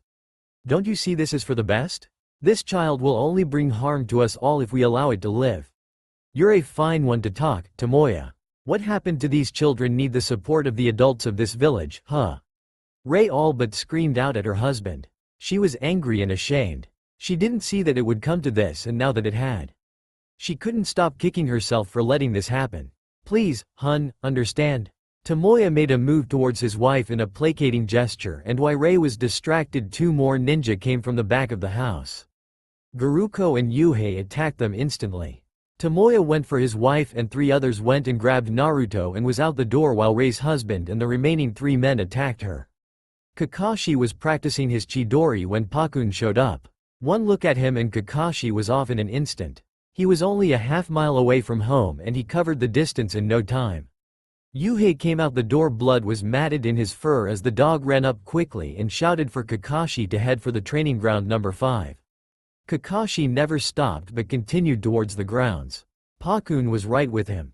Kakashi looked at his littlest Ninkin and Pakun knew what he had to do. He split from Kakashi and headed for Hokage Tower. Kakashi began to speed up even more. His killer intent was at an all-time high. There would be nothing left of the people responsible for this outrage. The civilians who had paid the shinobi to bring the demon child to a place where they could witness the death of the monster were excited at seeing the shinobi bringing the monster forward for execution. They had waited for this moment for so long. They would finally get revenge for their loved ones who died in the attack over 6 months ago. All of the people parted and made way as Genbu Satoshi made his way to the front of the crowd. Many people gave him hearty pats on his shoulders and back as he passed them. Once in front and center of the crowd, Genbu raised Naruto up by his right leg into the air. The child dangled helplessly and wailed in fear. The crowd yelled their pleasure at the sight. Soon they began to chant, "Kill the beast! Kill the demon child once and for all! Kill the beast!" Genbu smirked at the crowd and pulled a kunai out of his weapons pouch. As he prepared to give the crowd what they desired, Kakashi could hear the chanting. He could even make out what they were saying. It made his blood boil. There would be no forgiveness. As he neared the site, Kakashi saw Naruto dangling from a ninja's outstretched arm above his head. The ninja was starting to reach for something in his weapons pouch. Kakashi knew it was now or never. He ran to the right while Yuhei and the others who had trailed after Kakashi took to the left swiftly. Timing was everything now. Kakashi leapt in the air with a bit of chakra in his feet. He rose above the crowd. Genbu had taken out the kunai and moved his left arm back, preparing to drive it forward with the kunai. But another kunai struck Genbu dead between the eyes. His face frozen in a state of shock. He fell backwards as he let go of Naruto at the same time. Yuhei leapt for the child and caught him before he could hit the ground. ANBU had appeared only a few seconds after the strike, and quickly moved to restore order. Kakashi threw 4 shuriken at the crowd, but the weapons were successfully deflected away. An ANBU wearing tiger mask jumped in front of Kakashi and grabbed hold of him. Kakashi made no effort to escape. He knew he had crossed a line, but he was still furious. "Calm down, Kakashi," Tiger said soothingly. "Pull yourself together. The Hokage is on his way here and will arrive any moment. You don't want him to have to witness you killing civilians. It will do Naruto no good if you end up in prison forever." Tiger calmed Kakashi down with these words. "He's right," thought Kakashi. "I can't lose it here. The council would love to take Naruto away from me. And I know Danzo would make a destructive toy out of Naruto if he ever got his hands on him. No, I have to stay level-headed for Naruto's sake." Kakashi sighed deeply and nodded his acknowledgement to Tiger. Yuhei trotted over with Naruto still dangling, but this time by his shirt, crying. Kakashi knelt down swiftly and took the frightened child from Yuhei. Once again standing, Kakashi huddled Naruto close to him, checking him over for any signs of injury. He whispered soothing words in Naruto's ear and gently rocked him. The baby slowly started to calm down. He now became aware of Kakashi's presence and grabbed at Kakashi's shirt in his little fists. He laid his head on Kakashi's shoulder close to his neck, softly crying. Kakashi was relieved with his little brother's responses. Kakashi didn't find any injury. Naruto was no worse for wear physically at least, but the child had been terribly shaken up by this incident, and Kakashi was feeling guilty already. He called for his pack and told them to head for home, that he would take care of them once he got there. The Hokage arrived and had the perpetrators arrested on the spot. The civilians were sent home for now. As soon as T and I were done interrogating the shinobi responsible for the kidnapping, the names of the civilians responsible would then be handed over to the police department for apprehending and judgment. Kakashi started to walk away with Naruto. He was sick of the scene before him and he just wanted to get his little brother safely away and home again. The Hokage saw Kakashi and called him over to him. Kakashi sighed but went over as bidden. "Kakashi, I wanted to tell you that all the ninja who attacked your place have all been collected as well. Your house isn't any worse for wear. Although, I have had to have the door repaired immediately. Also, all bodies have been recovered as well." "And Ray?" Kakashi couldn't help but ask. She was badly injured in the attack. Her husband is dead. Kakashi didn't say anything else. There wasn't anything he could say. He was still angry with the stupid villagers. He felt like they had betrayed the fourth Hokage, who, they claimed they loved. They didn't know that Naruto was his son. But it still didn't matter to Kakashi. To try and kill an infant was a cowardly act. No matter how they tried to justify it. He felt bad about Rei. Rei had come to help Kakashi out. And she hadn't done anything wrong. Kakashi felt guilty, but it wasn't his fault. It was her husband who decided to betray her and them. But there was nothing that could be done about it. All he wanted now was to get Naruto home. He needed to make sure his little brother knew that he was safe now. In the end, that's all that really matters to me, Kakashi thought. He shunned Shin out of the training grounds to the outskirts of the village. And began walking home with a million thoughts going through his mind. Over the next week, the interrogation unit was busy with the prisoners. Every prisoner was questioned. While some cooperated easily enough, others were the joy of the unit. As they were given permission to extract information from the prisoners with any means necessary. It soon became apparent who were all involved in the kidnapping. No one had the fortitude to stay strong against people itching to try new torture methods that were meant to cause mental and physical pain without death.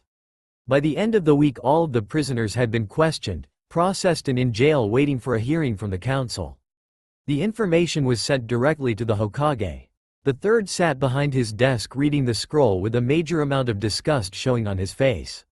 He read silently. The scroll reported the following. Genbu Satoshi was hired by Kakashi Shin, a wealthy businessman from the northern district.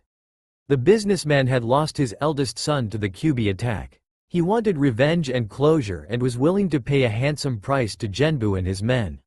They were to kidnap the Jinchuriki, Naruto, and bring him to training ground number 5 by suggestion of Satoshi. He had it arranged so that the civilian could go to witness the death of the child. Other members of Shin's family had heard of the plot and wanted to be there as well. Genbu agreed to take the job, then set out to find a way to get to the child. He was successful in catching part of a conversation between Tomoya Sarahara and another man about the child. Genbu didn't like what Sarahara was saying and so decided to follow him. Sarahara led Genbu unknowingly back to his house. Where upon arrival, Rei, his wife, had just showed up from being away from home for a while. Tomoya had asked his wife if everything was going well and she had said yes. Genbu decided that he would keep the house under surveillance for a few days and see what happens. Rei had left every other day and went towards the outskirts of the village along its southern end. Genbu decided that she was going to where the child was and began tailing her. However, Rei caught on quickly and led Genbu around and away from the targeted house. She got him far enough away and then Genbu lost her. So Genbu went back to the Sarahara household to confront Tomoya. He threatened the man that he had to either learn of the location of the child and take him and his team there, or he could watch as Genbu and his team slaughtered his family. Tomoya chose to find out the location. It took over 2 weeks before he had found the child. Then Genbu and his team prepared for the extraction. During the meantime, other villagers besides Shin wanted to witness the execution. A total of 30 villagers would be present at Training Ground 5 on the designated day. Sarahara led the men to the child, but were met with strong resistance from the Guardian's Ninkin and also from the traps that the Guardian had set. Genbu had taken over 20 men with him as he knew that the Guardian, Kakashi, was of ANBU status. But he wasn't there though the Ninkin were. Rei refused to back down and fought her husband and the men who came with him inside the house. Tomoya lost his life in the fight, his wife killing him and 2 other men before being severely wounded. Genbu detected Kakashi coming quickly, and went and grabbed the child and made haste to retreat to the rendezvous site. The villagers along with Kakashi Shin were waiting when he arrived with the child. It had been decided early on that as soon as Genbu found the child and reported the day and time for Shin to come for the execution, the money would then be paid, as Shin did not want anyone witnessing the transaction between Genbu and himself. The Hokage threw the scroll down on his desk in anger. He knew that the council will try to gain leniency for the idiot. Not to mention, the Shin family will try to buy influence with the council members. He will have to pull out the stops on this one to ensure that this sort of thing doesn't happen again. He also needed to make sure that none of the remaining ninja that went with Genbu will remember where Kakashi's house is located. Inochi would be needed for this delicate job. The Hokage called in one of the ANBU guard. Ram came in quickly and stood before the Hokage. Ram, I want you to bring Inochi here immediately. Also bring in Elder Shikaku as well. Yes, sir. And with that Ram was gone in a puff of smoke. Kakashi had taken Naruto with him as he made his way to the hospital. Leaving the baby behind wasn't an option. And he knew that Ray would want to see Naruto anyway. He didn't feel comfortable with taking Naruto out into the village. Kakashi knew that everyone responsible for the kidnapping were now in prison. Yet he continued to feel a strong need to stay close to home. Going anywhere away from their sanctuary made Kakashi feel anxious. It has been over 3 weeks since the kidnapping. Kakashi never went anywhere that Naruto wasn't with him. And if going somewhere meant leaving Naruto behind, then Kakashi didn't go. A lot has been going through Kakashi's mind since that incident. But now he was going to take the baby to see Ray. He had come to learn from the Hokage that Ray was innocent of any wrongdoing. He was relieved and yet sad as well. If he hadn't needed her, Ray's life would not have so drastically changed, and not for the better. Her injuries were bad, but not permanent. She had several puncture wounds and slashes over her body. She also had a concussion and a broken left arm.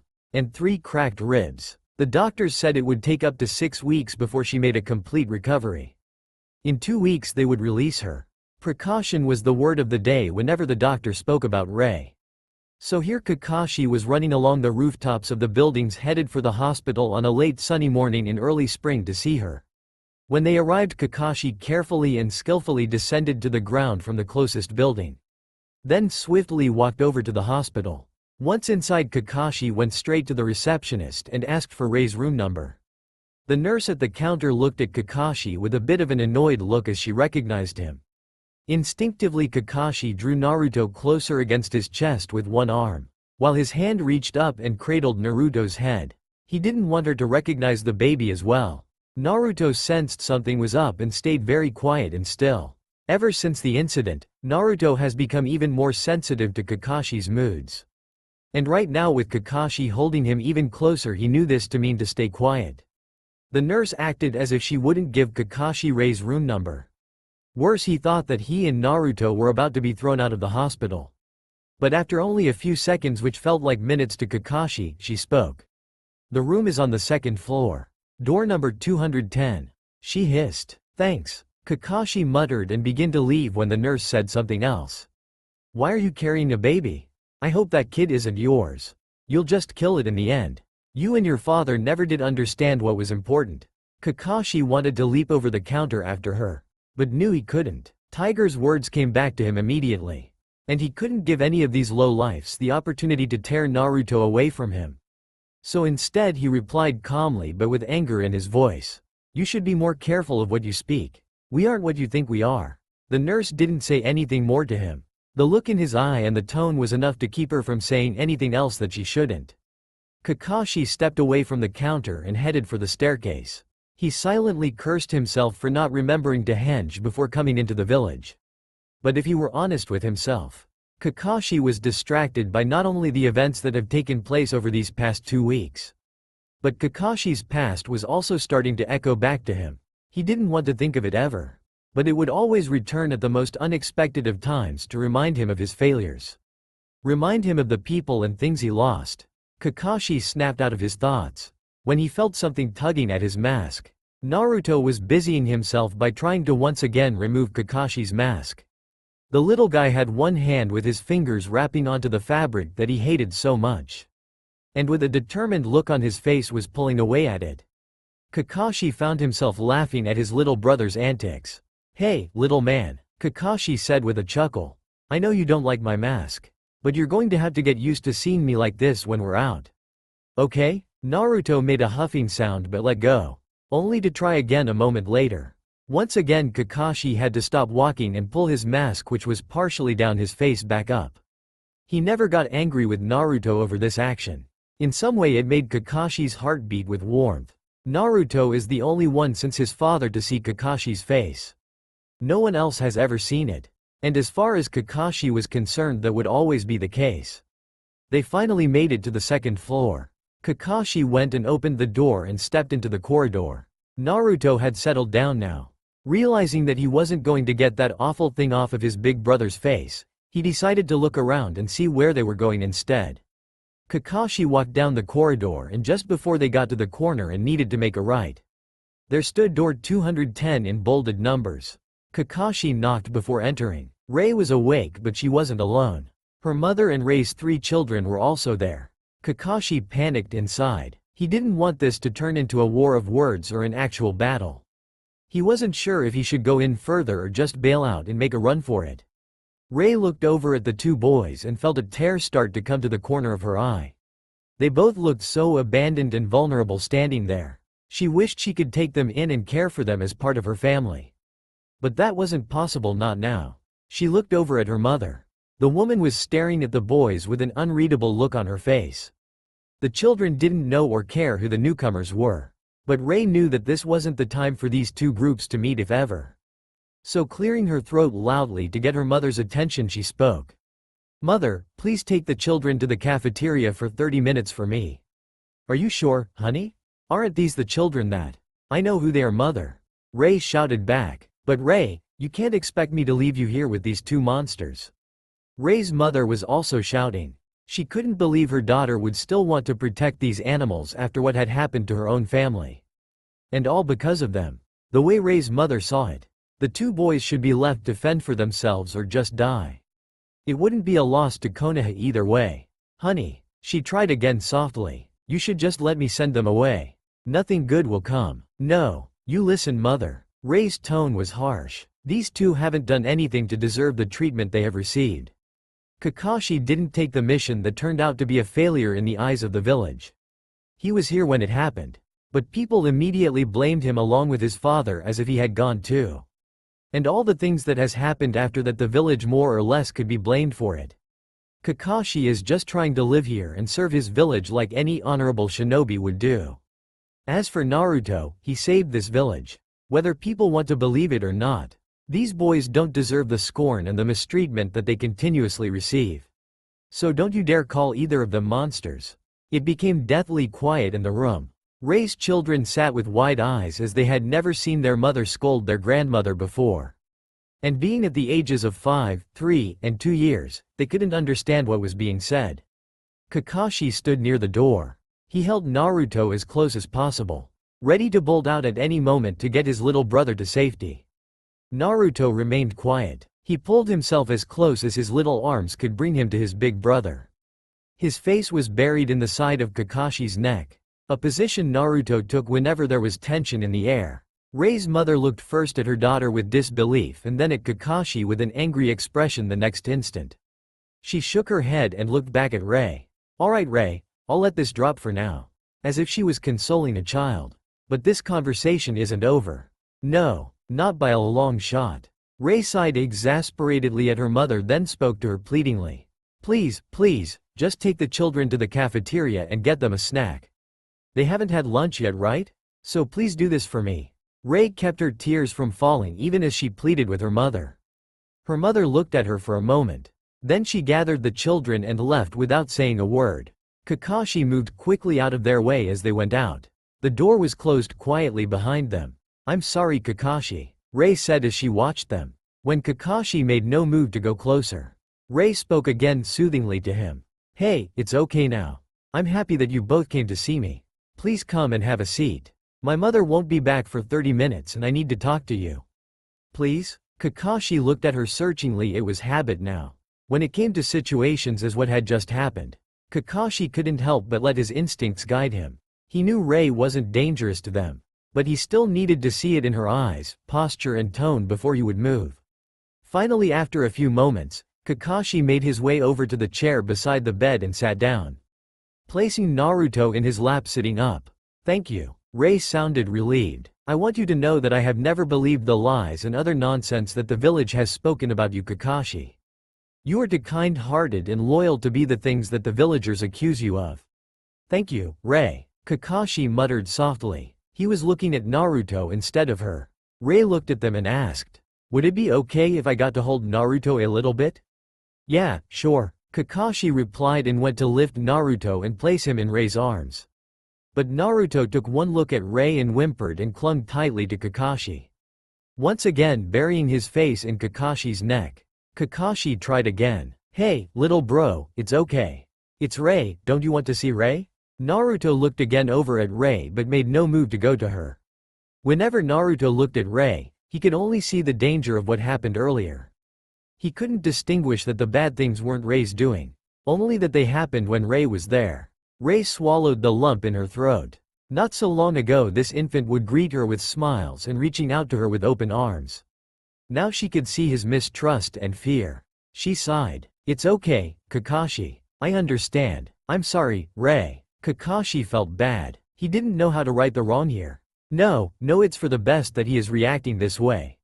"What do you mean? You saw my mother's reaction, right? Unfortunately, she isn't the only family member who feels this way. Some of them are already talking of taking my 3 little ones away from me. If I continue to come out and help you." She could see even with the mask that Kakashi's face hid a scowl there. "Yeah, I can't keep you with us forever." Kakashi spoke softly. "I do appreciate all that you have done for the two of us, Rei. But I knew it was a lot to ask anyone and yet I didn't know anything about raising a baby. I needed your help and so I was selfish about it, knowing the danger it would bring you and your family. I'm sorry. Kakashi, please don't apologize to me over this. You did nothing wrong. This whole situation was brought on because of someone else wanting the village to burn to the ground. The fourth did what he could to protect it. And that's why when the Hokage came to me and asked if I would come and teach you how to care for Naruto and give you rest when you needed it, I jumped at the chance. It was my way of saying thank you to the fourth for saving us. But now seeing how the village reacted, I'm so ashamed of them. I'm also sorry for my husband's involvement in their foolishness. Your husband was only trying to protect his family. I really can't blame him anymore once Hokage-sama told me why he was involved. Honestly, Rei, I don't think I would have reacted much different. You don't have to say that, Kakashi. We both know that my husband panicked. There were other options. It never should have went down the way it did. Still, I loved Tomoya. He panicked because he knew how the villagers felt as well as I. They would have persecuted our family and called us traitors for continuing to care for the two of you. He was scared for us. So, I forgive him." Rei had tears welling up in her eyes again. And Kakashi decided that he would say the words for her that needed to be said since the moment he and Naruto had first arrived. Spoken in tenderness, Kakashi began. "Rei, I want you to know that Naruto and I were happy to have you with us. But it's time for you to move on without us.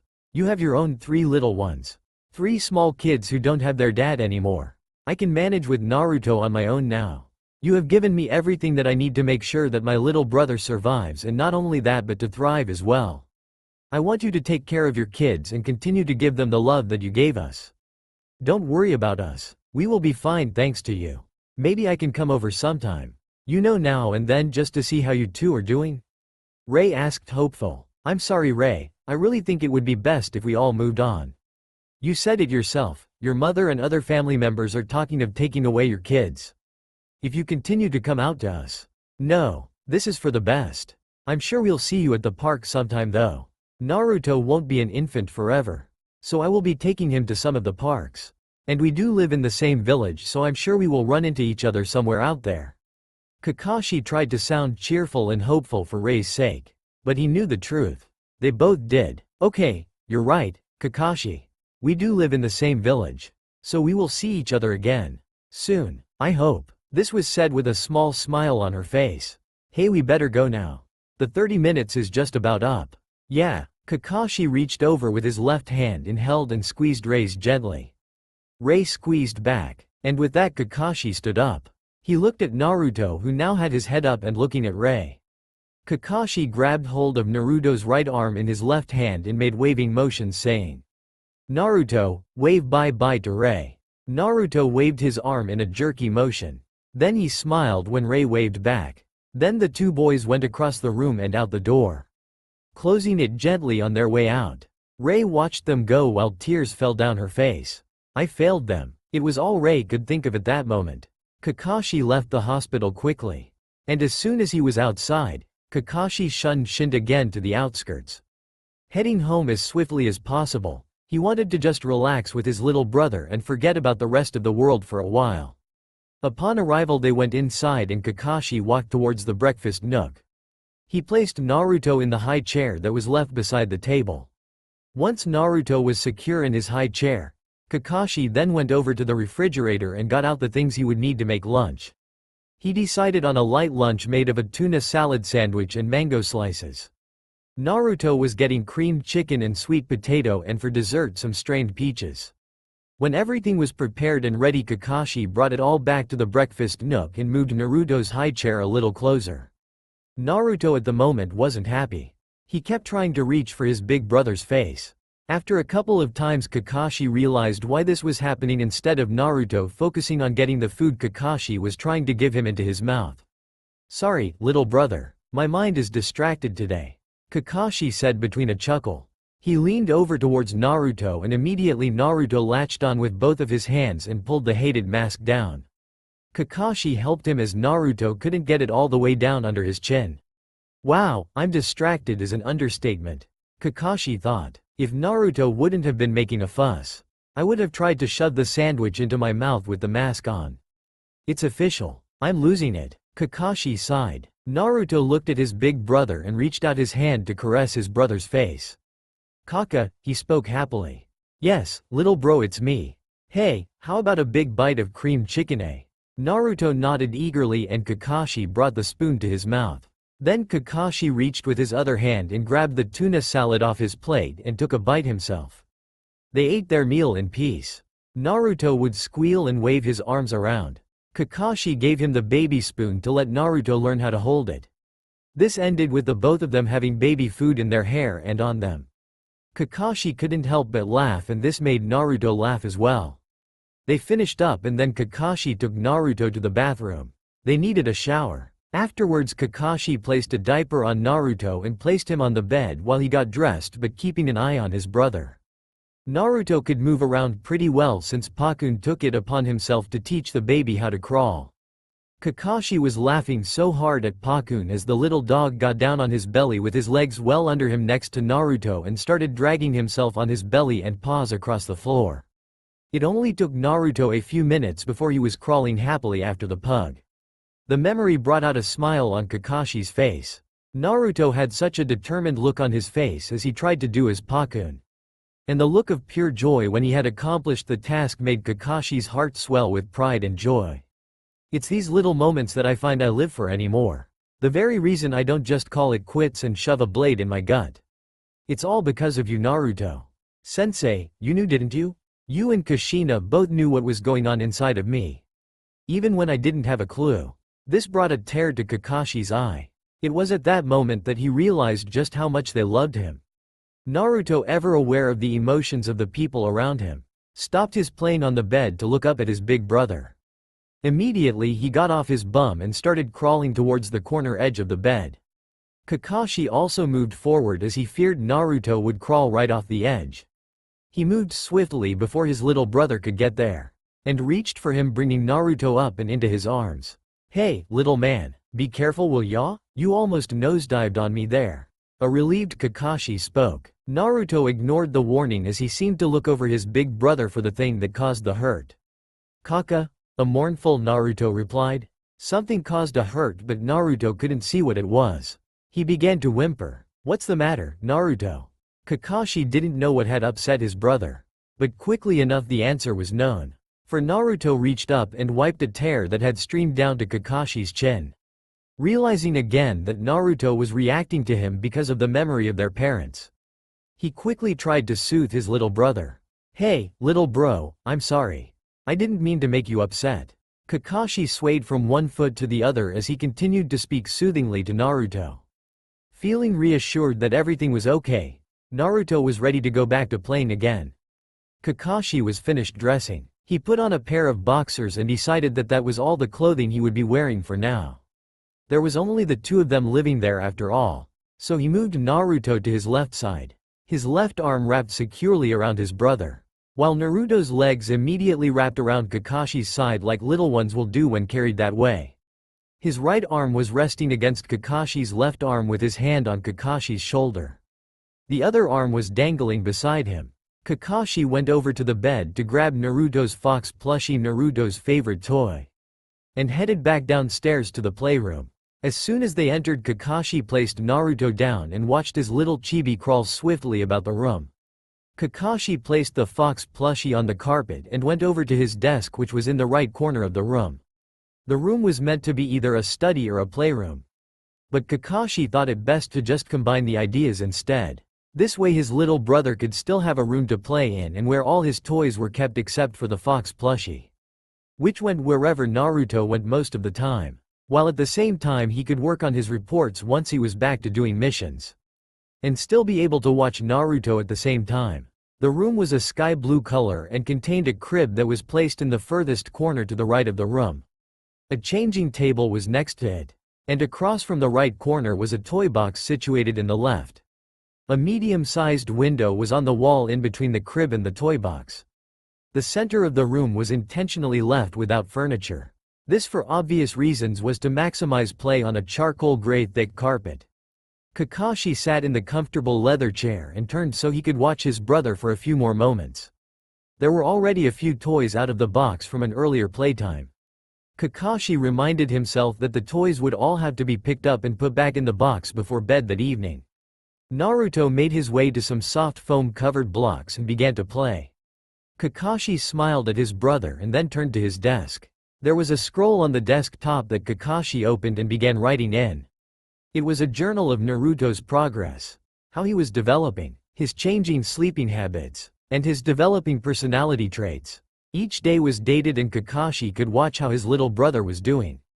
If anything happened that was unusual and they needed medical assistance, this journal would provide the doctors what Naruto's daily habits and development has been. They spent the afternoon in the playroom. Kakashi finished in the journal and then was busy writing up a new training schedule for himself. Now that he would have Naruto with him all the time, Kakashi needed to revise his existing schedule to include him. Kakashi decided that he would need to get his Ninken to help him with watching Naruto while Kakashi trained so that the chibi wouldn't crawl himself into harm's way. Kakashi would also have to carry a few extra things for Naruto. A thick blanket and a few toys, as well as his bottle and a couple of diapers, which meant that Kakashi would have to take a time out himself in order to take care of Naruto's needs. There would be no way around this, but it was okay. Still, it bothered Kakashi a little to have to bring Naruto with him to training. The reason being that he didn't want Naruto being influenced so soon about being a ninja. Being that Kakashi was never given a choice of what he wanted to be in life. Kakashi remembered the things he had to do for his village that robbed him of ever being a child again. This is why Kakashi questioned the way he was raised. He wondered if it was truly the right way to raise Naruto. He knew part of what pushed him along so far and so fast was the Third Great Ninja War. It forced his generation to grow up way too soon. And if Kakashi was to say so himself, they all have suffered for it. But now there was no choice in the matter either. Kakashi could leave Naruto with the Ninken. The dogs were certainly capable enough to take care of the baby for a couple of hours. But after what had happened, Kakashi was extremely reluctant to do this again. His protective instincts were having none of that, urging him to keep Naruto close. Rei had never shown herself untrustworthy. The Hokage chose well. Still, who else could be asked? Who could help out without suffering for even trying to be there?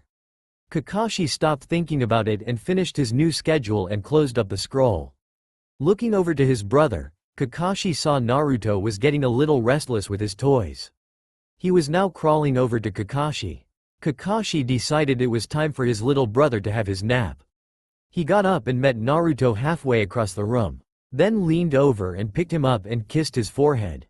The two headed back upstairs. Naruto didn't fight taking his nap. He was asleep only moments as Kakashi laid him down on top of his chest as Kakashi lay stretched out across the bed. It wasn't long after Kakashi joined his little brother in sleep. 2 hours had passed and not without incident. Kakashi had woke him and Naruto rather abruptly. Naruto was clinging to his big brother tightly. And it had been what made Kakashi wake up due to the pain he was in. Kakashi had been having a nightmare. It wasn't the most violent fortunately, but it was still causing Kakashi to stir in his sleep. Somewhere in the back of his mind he remembered that Naruto was lying on top of him. So his thrashing about had been tame compared to what it would have been normally. Still, Naruto was waken up by it and was trying his best to stay put. Kakashi hadn't worn a shirt to bed. So Naruto could only try and grab onto Kakashi's skin and flesh of his chest. After a few minutes of this, Naruto started to whimper as he watched his brother. Finally, Kakashi registered the pain in his chest as if something was trying to pinch or grab him. Then he felt the weight on his chest and remembered Naruto. Kakashi was up in an instant. His mismatched eyes looked into deep blues that were looking at him with a worried expression. "Sorry, little bro, I didn't mean to worry you." Naruto had let go of Kakashi as soon as his eyes opened. He reached up and touched his big brother's face for reassurance that everything was okay. Kakashi kissed his hand and got them in an upright position. Now sitting up, Kakashi placed Naruto on his lap sitting. In the next instant both boys' stomachs made a loud noise. "Well, I think that's our cue to go eat," chuckled Kakashi. Then he rose from the bed and headed downstairs to the kitchen. Naruto was placed in his high chair with his little plushy fox. Then Kakashi went and began preparing their meals. Once done, the boys ate and Kakashi decided that when they were finished they would go out. "Naruto, would you like to go outside?" Naruto looked up at the mention of his name. And at hearing the word, outside, Naruto was giggling and squealing with delight. "Well, I guess that answers that then. How about having the Ninken go with us?" This got another squeal of approval. "Then it's decided," Kakashi said, smiling at his little brother. They finished quickly their meals. Kakashi put away the dishes in the sink for cleaning later. Then grabbed Naruto and both went upstairs to get dressed. Once both were properly attired, Kakashi brought them both back downstairs. He grabbed his keys and out the door they went. As soon as they got outside, Kakashi did his summon for his dogs. "Hey, boss, what's up?" replied Pakun. "We're going to go and explore the backyard. Naruto hasn't been out here yet. I wanted to let him see it and play out here a little, and I thought you guys would like to come with us. And also to help me keep an eye on him." "Will do, boss. The pup is growing on all of us," Pakun said, then shook himself. "He is fast becoming part of the pack." "That's good to hear, Pakun. I was hoping you guys would take to him sooner than later," Kakashi said as he had now let Naruto down in the grass. Both human and dogs watched as Naruto got to touch grass for the first time. Naruto was on all fours and looking intently at the green spiky stuff under him. He wasn't sure what to make of it, so he pulled on it first. When a few blades came up in his hand, he looked at it and then went to shove the blades in his mouth. Kakashi laughed even as he reached down and grabbed his little chibi's wrist to remove the grass. "No, Naruto, it's not meant to go in your mouth. You can play on it, run on it, you can even sleep on it, but you never eat it." Naruto looked up at his brother with a smile and a giggle.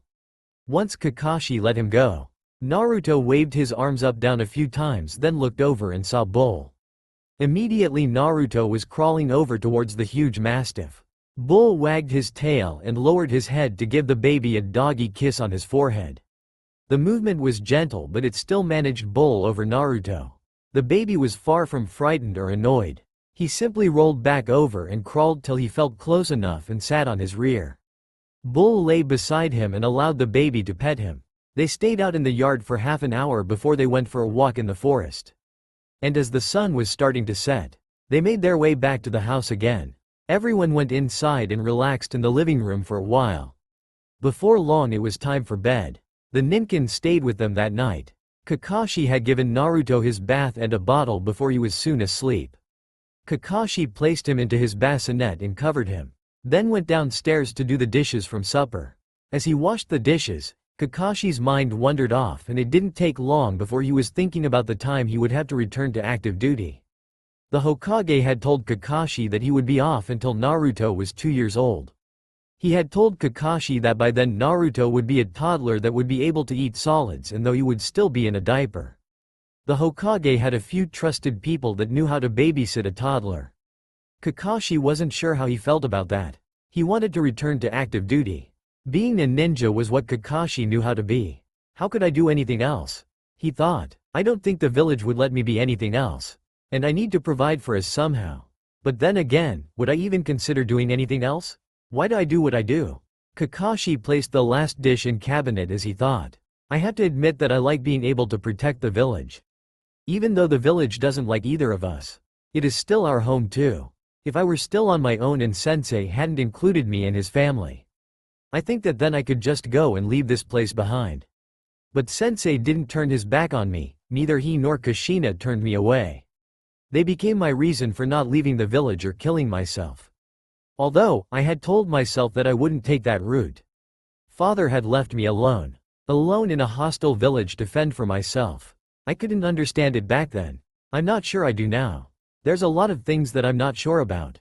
But one thing I do know with certainty is that Sensei gave me a reason to live and to stay here. And I'll protect this village until Naruto, their son, my little brother, is old enough that if the villagers are still ignorant pricks by then, I will take my brother and go somewhere else. Kakashi left the kitchen and headed back up to his bedroom. Some of the ninkin had stayed upstairs with Naruto. The rest stayed downstairs with Kakashi. Now they too were following Kakashi back upstairs to bed. Kakashi checked on Naruto before heading over to his own bed. Seeing that the baby was sleeping soundly, Kakashi made his way over and climbed into bed. Once the blankets were covering Kakashi, Pakun and Garuko climbed up on the bed. Pakun near Kakashi's side and Garuko was stretched out at Kakashi's feet. Soon all was asleep in the Hitaki house. Meanwhile, elsewhere in the village, while Kakashi had been thinking of what he and Naruto would do when Naruto got older. In the Hokage Tower, 3 people were gathered sitting in the Hokage's office. 2 of the people sat in front of the third's desk looking self-important. They were up in the years just as the third was, and like the third they were part of the governing body of Konoha. The man, Homura Mitokado, and the woman, Kaharu Utatane, had come to discuss something that had been annoying them for a while now. They wanted the third to explain his treatment of the traitor and the Jinchuriki. The third wasn't amused, to say the least. He wanted to get home and have a late supper, a shower, and to relax a bit before heading to bed. He did not want to listen to these 2 whine about 2 children that wasn't really any of their concern. So his mood was sour, and it came out a bit in his voice as he spoke with them. Saratobi, explain to us again why the traitor hasn't been returned to active duty yet. A displeased Homura asked. Saratobi snorted before he answered. It's interesting that you want to call Kakashi a traitor, yet you want him back to active duty so soon. You are contradicting yourself, my friend. Humph, he may show to everyone now that he is loyal. But it won't last forever. His father was loyal for years, but then he turned on us. It will only be a matter of time before the brat does as his father has done. Until then we will use him for the village's needs. Homura countered with a scoff. Anyway, answer our question, Saratobi. We have a right to know. Now it was a miffed Kaharu who spoke. Naruto isn't old enough to take care of himself yet. And unless either of you know a jutsu that can speed up the process of aging, I won't be assigning Kakashi anything new until then. The third sat comfortably still while giving an icy glare to the others. And even if you did, I would still not allow it. You do remember the fourth's wishes, do you not? Yes, but that doesn't mean that Hitaki can be out so long. 2 years is ridiculous, yelled Kaharu. Homura nodded his head in agreement. No, I think you're the ones being ridiculous here. I had sent Rei Sarahara over to help with the infant. But look how that turned out. If I send another, what will happen next? The infant should be placed in the orphanage until he is old enough to live on his own. I'm sure that the caretaker there would do so with enough compensation for her trouble. Yelled back Homura, raising his hands in the air as he finished his sentence. Saratobi's blood was boiling as he slammed his fist down on top of his desk before he spoke. There is no way in hell that I'm going to do that. He roared. The orphanage would never be able to adopt Naruto to a good home. And even if anyone did take him in, it would be just to torture or to kill the boy. The caretaker wouldn't allow it. Not if we told her she couldn't adopt Naruto out. She would be told that the boy would only be living there until he was 3 years old. Then we would have him set up in an apartment. Kaharu insisted. Let me get this straight. You two want to place a 3-year-old to live in an apartment? Alone? With no guidance or supervision? What the hell is wrong with you two? Saratobi was coming to the end of his tolerance for his former teammates. Their hatred for both children was starting to reach a new level, and it was all he could do not to throw the 2 of them out. Preferably through the window. We're not saying that the Jinchuriki wouldn't be taught anything. We would send someone over to show him how to use a hot plate and toaster oven. He would get an allowance at the beginning of the month and would be shown how to use the money wisely. Every other day or so someone would stop by and check up on him. And honestly, Saratobi, you know as well as we do that there are children out there in other villages that don't have parents and have even less than this monster is getting. Homura was still shouting and gesturing wildly. That's it. This discussion is over. You two will vacate my office before I have the guards come and throw you out. Naruto Uzumaki will stay with his legal guardian, Kakashi Hitaki, as stated in the guardianship papers and the wishes of the fourth. The three sat and glared at each other for a moment in silence. Then without word, Homura and Kaharu got up and left the office. Sarutobi let out a deep exhale of breath. He could remember when they were all much younger. They were so close back then. But over the years they had begun to split apart. And now for some reason they were getting increasingly more agitated over the new Jinchuriki. He couldn't understand why this was. They never acted up like this when Kushina was first brought to the village of Whirlpool to be made the new Jinchuriki. So what has changed? He sighed and got up to leave himself. And as he closed the door behind him, one thought went through his mind with resolution. He would see to it that the boys were never split up. Homura and Kaharu walked down the street heading to a small bar that was close by. Neither of them were happy with what they had learned this evening. And they knew that Danzo wasn't going to be pleased either once they told him of what was said. They entered the bar and sat down at a small table near the back of the establishment. A male server came over to them and asked what they wanted to drink. They decided on sake. The server went to get their order. Homura turned to Kaharu. His face showed that he wasn't ready to drop what had been discussed. Kaharu acknowledged with a nod of the head for him to begin. I think Sarutobi has a soft spot for the demon. I agree. Perhaps the demon is influencing our old friend somehow. I wouldn't doubt it. Homura saw the server returning and didn't say anything more. The man brought a bottle of sake and cups on a tray. He placed the bottle and cups in front of them and bowed before leaving. What do you think we should do now? Asked Kaharu. We have to tell Danzo about this, that much I do know. He won't be pleased to say the least. Kaharu stared into her cup before she spoke. I agree with you. Those papers that Sarutobi spoke of should never have been given to the traitor in the first place. If it weren't for the other council members having such a bleeding heart for the fourth, this wouldn't be an issue now. Still, Danzo will figure something out. He wasn't as upset as I thought he would be when the decision was made known. He intends on getting his hands on the demon, for the purpose of using it as a weapon to defend Konoha. Honestly, I don't understand how he intends to do that, but I'm willing to support him in this undertaking. The next morning found Homura and Kaharu doing exactly what they promised themselves they would do. They sought the audience of their longtime friend and fellow shinobi, Danzo. The man granted them an immediate audience. The two were ushered into Danzo's office in his headquarters of Root. They sat down in the chairs placed in front of Danzo's desk. Danzo sat at his desk with his hands propped under his chin with his fingers intertwined together. While his elbows rested on both armrests of the chair, he looked at the two senior council members with an expectant expression on his face. You were right about Sarutobi. Homura began the conversation with a concerned look. Danzo snorted, then smirked behind his folded hands. Is that so? Yes, he refused to hear either of us out. Kaharu spat the words out. She was still angry over the night's conversation. He's being a stubborn fool. Sometimes I wonder if he cares about the safety of the village at all. So, the talk with Sarutobi failed. I'm not surprised at this, and normally I would be more than a little upset right now. But the retrieving of the Jinchuriki can wait for the time being. At these words Homura and Kaharu looked at their comrade with alarmed and confused faces. What? Why? And exasperated Kaharu exclaimed. Because some other things are needed to fall into place before I can deal with the matter of the Jinchuriki. May I ask what things? Homura leaned forward a bit in his seat. As you already know, Madara has joined us. But that doesn't mean that he will remain loyal to our cause. I understand from spies we have sent that he plans on taking the Jinchuriki for himself. So before I can take the demon brat, I have to first get rid of Madara before then. Why not just take the demon now? If we obtain its power early on, then we don't need to worry about Madara and his little band of misfits. Replied Homura, now leaning back into his chair again. Ah, yes, but you see, there are a couple of things that you're forgetting. One is that if either of us makes a move to retrieve the Jinchuriki, the other will know that the alliance made between us is a farce. And then that party would feel the need to retaliate for the betrayal. The ending result would leave both parties exposed to the rest of the shinobi world and leaving us equally weakened in the aftermath of the battle. Not to mention we would be easily captured if we chose to fight each other now. So neither can afford to make a grab for the demon just yet. We still need each other to fill in the gaps of each other's plans first. Danzo explained calmly. He wasn't feeling the need to panic like the other two. He knew what he was doing.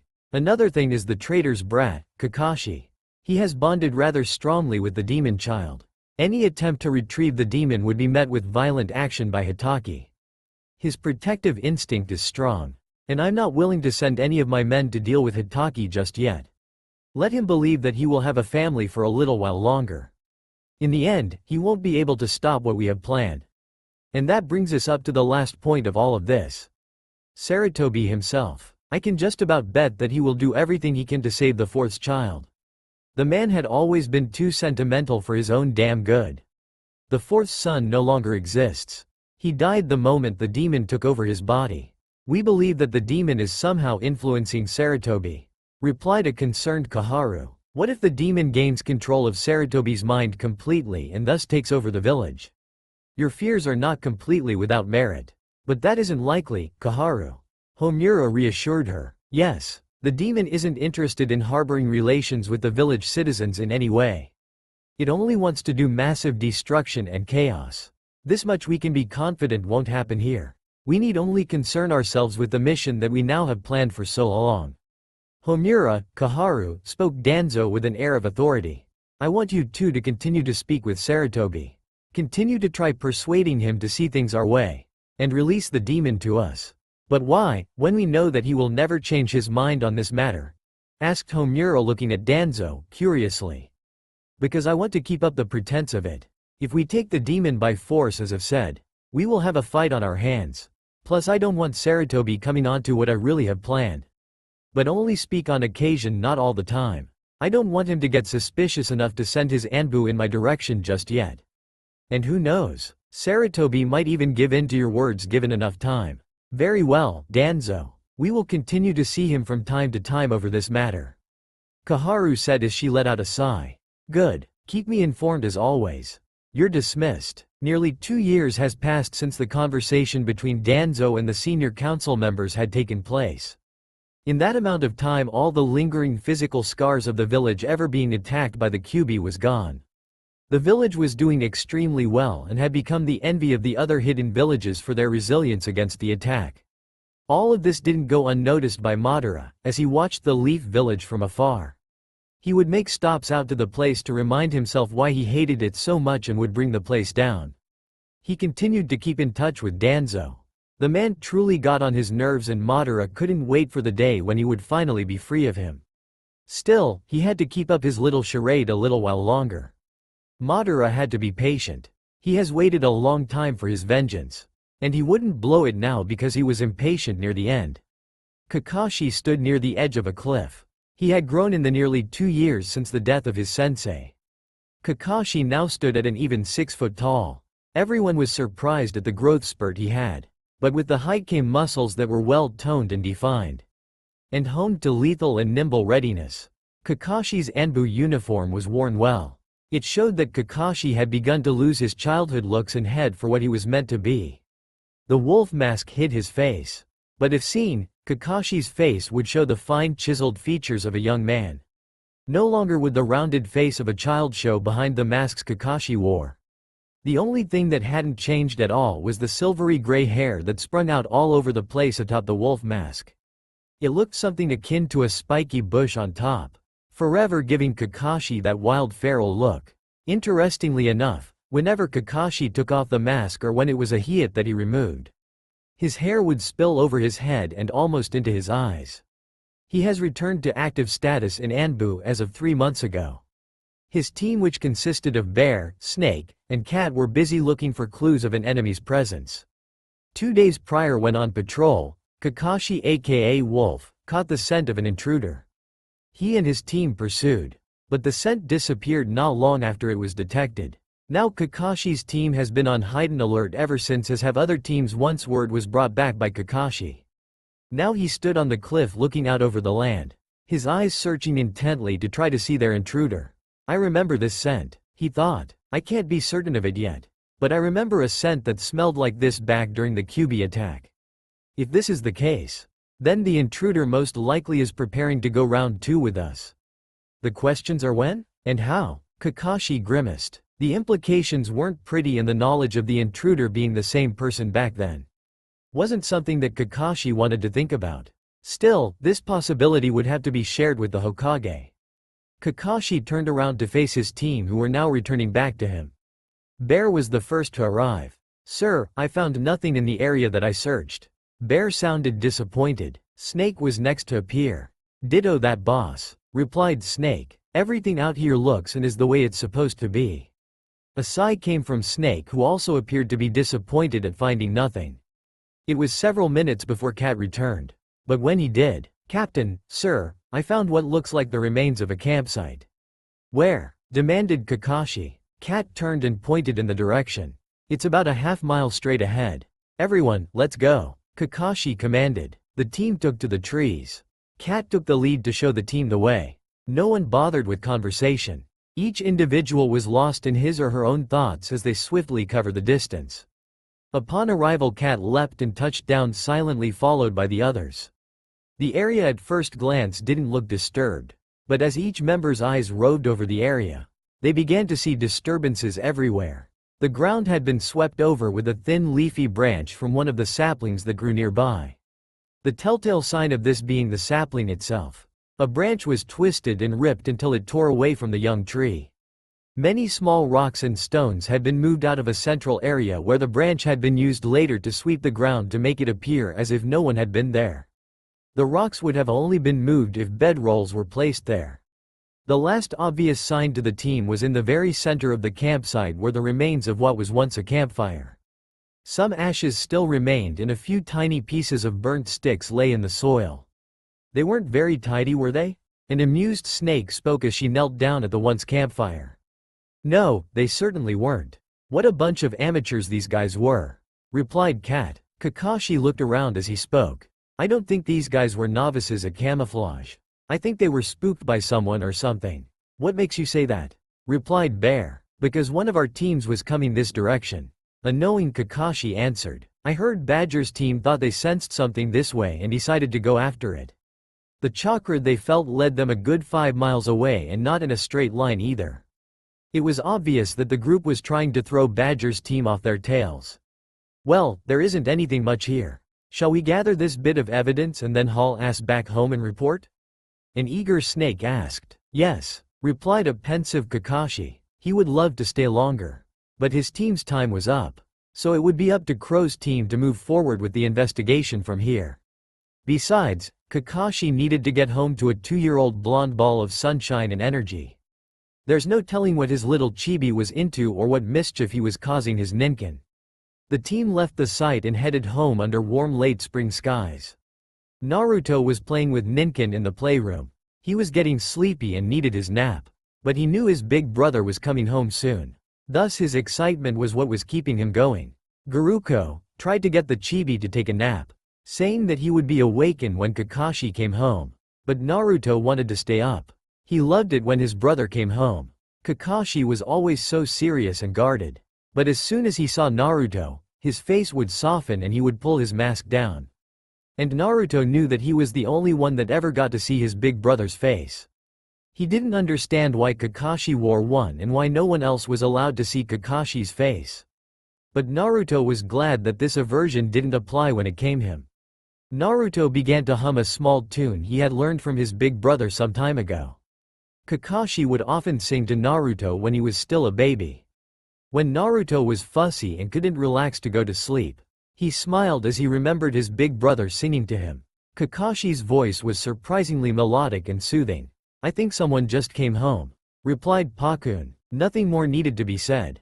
Naruto was on his feet and rushing for the front door. The Ninkin were there with him when Kakashi opened the door.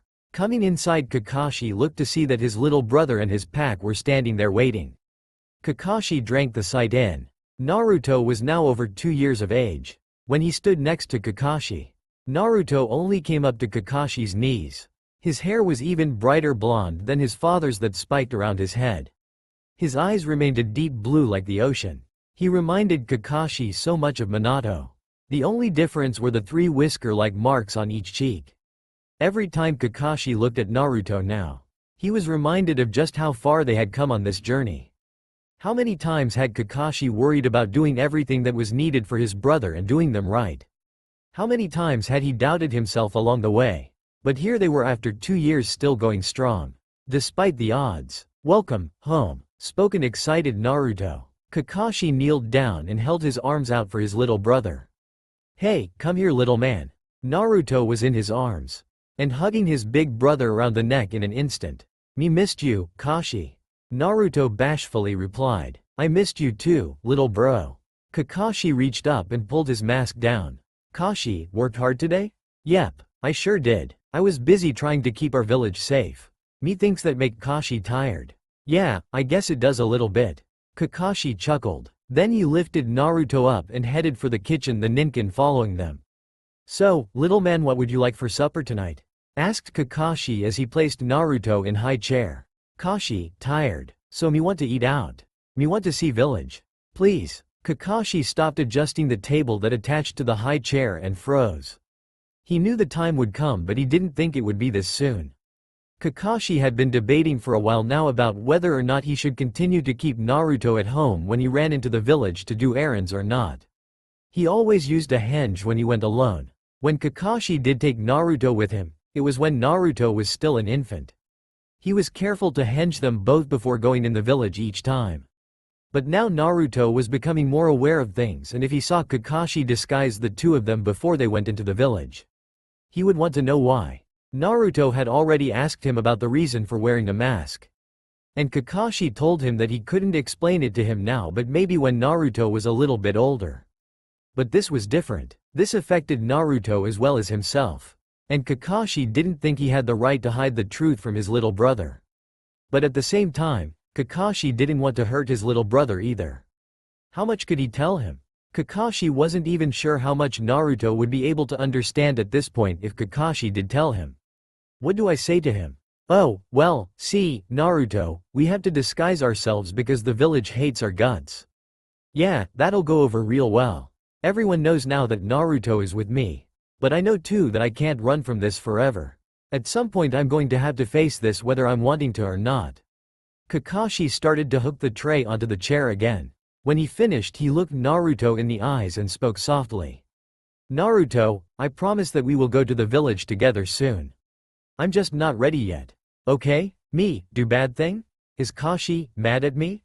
asked Naruto mournfully. No, you didn't do anything wrong, Naruto.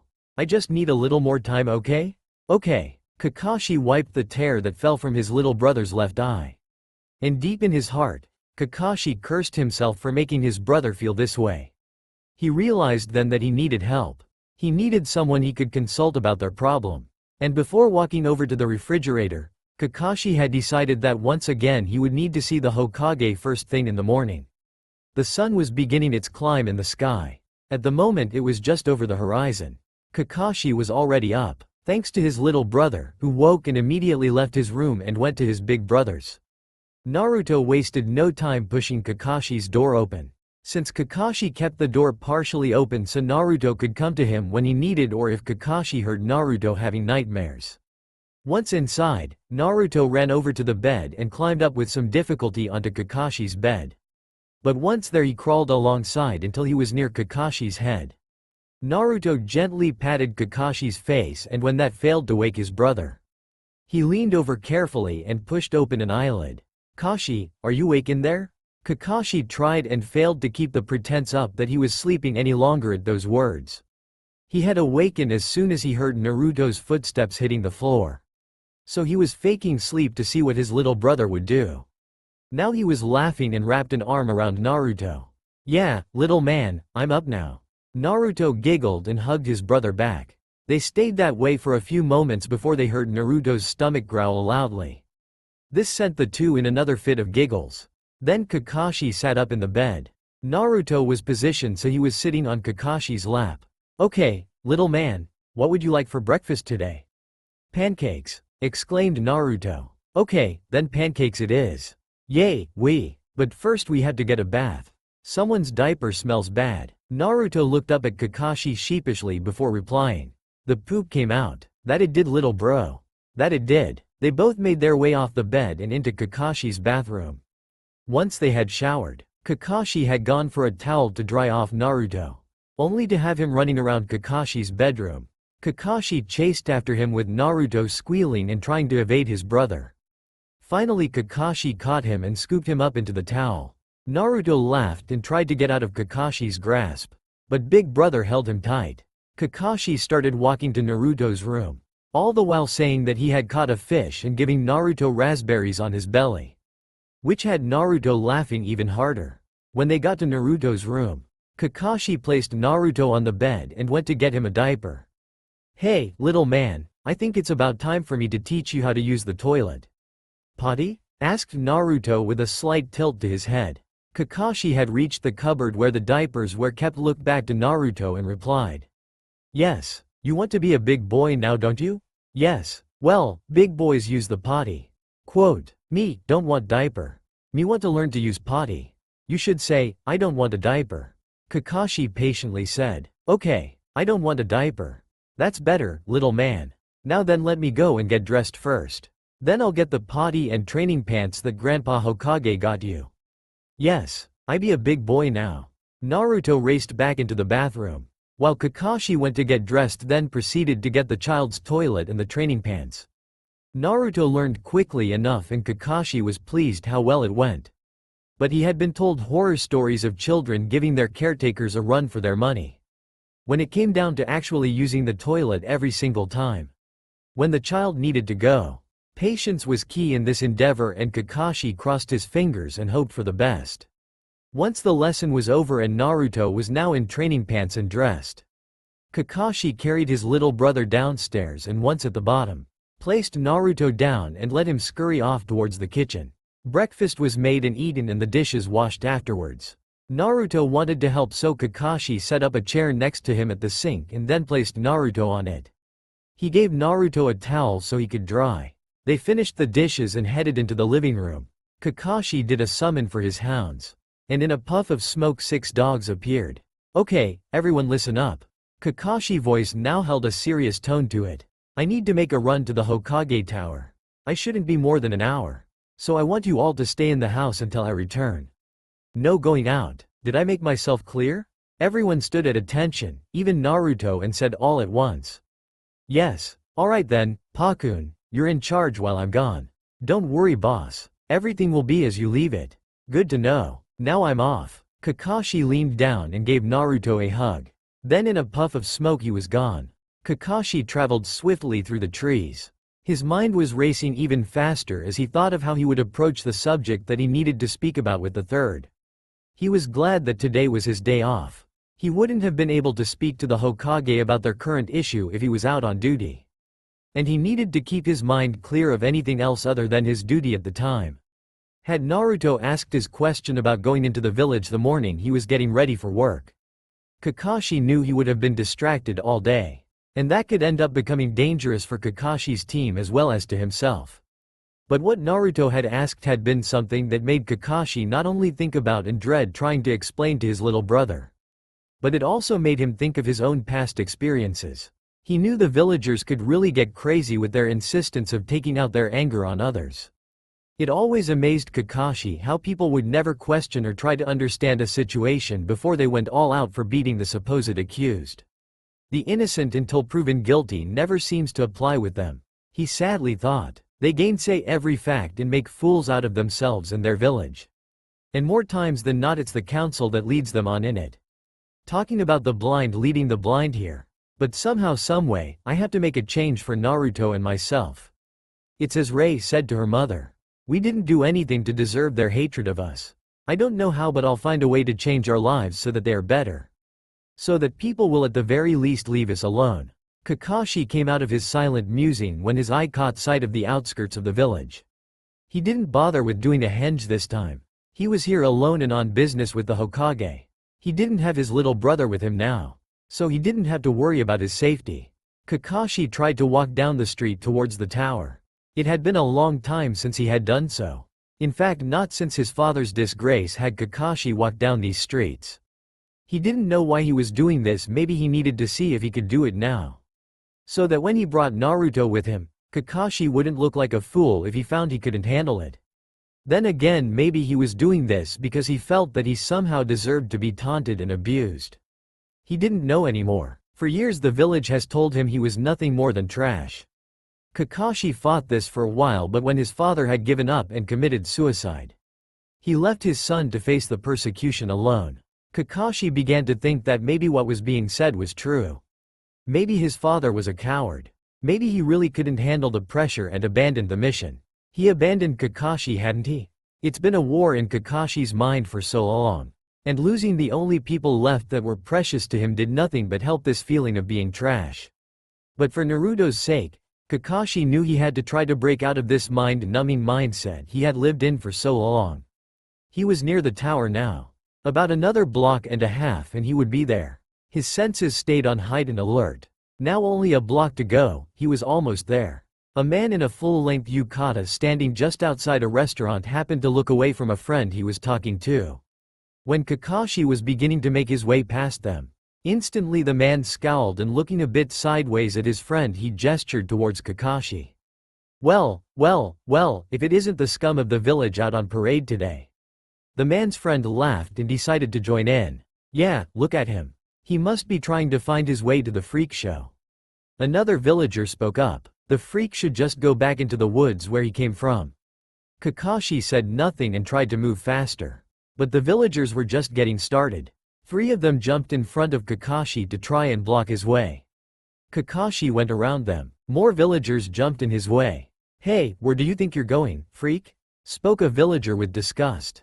Nobody gave you permission to just walk away, you know. This coming from the largest of the newest group to block his path. Kakashi was starting to get angry. He could kill these people so easily and quickly. Yet here he was trying not to harm them. It was such an irony to him. He decided to cut his losses and just shun the remaining distance. He started to make the hand signs for the jutsu. As soon as Kakashi made the first sign, the large man in front grabbed his hands. Another swiftly moved from behind and swung his fist, hitting Kakashi in the back of the head. Everything after that happened in a blur. Kakashi was now fighting. He was only using taijutsu. But he was hammering them. People were screaming insults and trying to attack back. Others were just trying to get out of the way and get home. They had nothing to do with this in the first place and couldn't see how to stop it. A rowdy villager tried to get Kakashi from behind.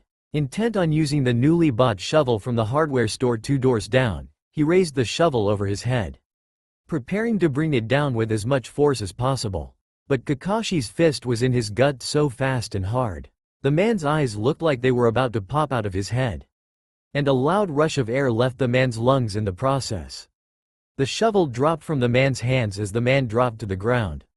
Another tried his luck only to meet Kakashi's foot as he had done a roundhouse kick to the villager's head. The man was out cold before he even hit the ground. Before things could get any more wild than they already were, a group of Junin showed up and began breaking up the fight. 2 managed to get close to Kakashi and seeing the wildness in his eye, one of them began to speak calmly to him. Hey, easy now, Kakashi. We're here to get you out of this mess. Take it easy now. It took Kakashi a moment to register that someone was speaking to him. He could hear angry yelling all around him.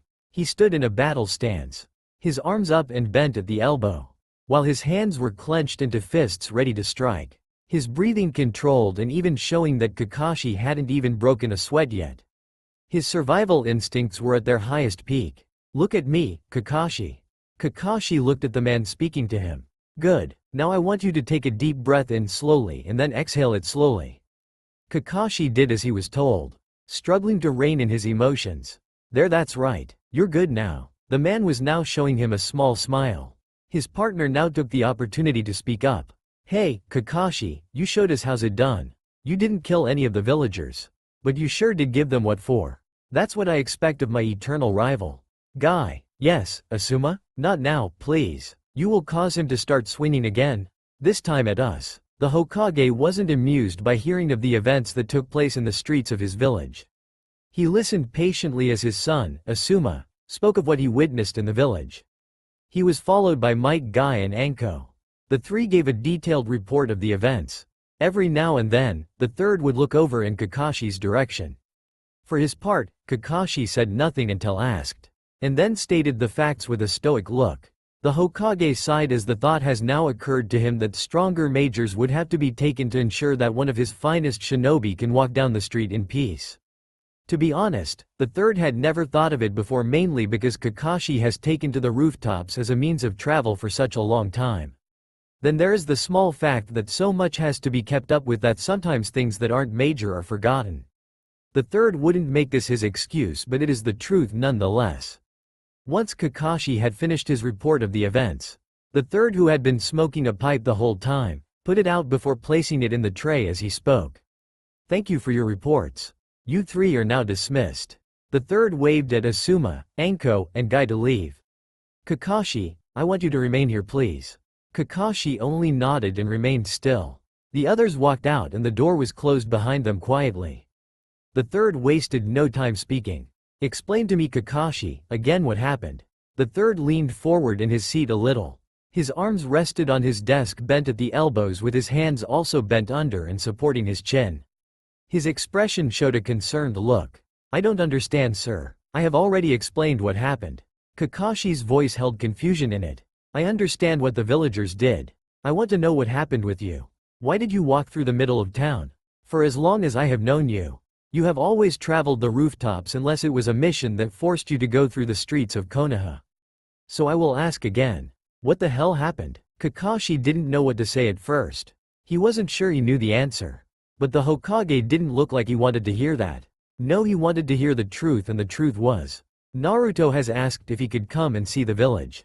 Ever since Sensei and Kushina gave him to me, I have tried my best to keep him safe. When Rei couldn't come to us anymore, I would need to come into the village for food and other supplies for our home. Sometimes I could leave Naruto with my ninkin. They could protect Naruto for an hour at that time. Naruto, being an infant, would be asleep when I made the errands into the village. But on those days where I knew that I would be longer, I would bring Naruto with me. But I would always henge both of us just before we would enter the village. But now that Naruto is almost 3 years old, he's becoming a lot more aware of his surroundings. And a lot more aware of what I'm doing. If I bring him into the village and do the henge, he will ask why I am doing this instead of just coming in as ourselves. And I don't think I can tell him the reasons. If I had that kind of courage, it would do me no good. Because I don't know how to even say it without it sounding as bad as it is. Kakashi's voice showed what the mask hid from the third.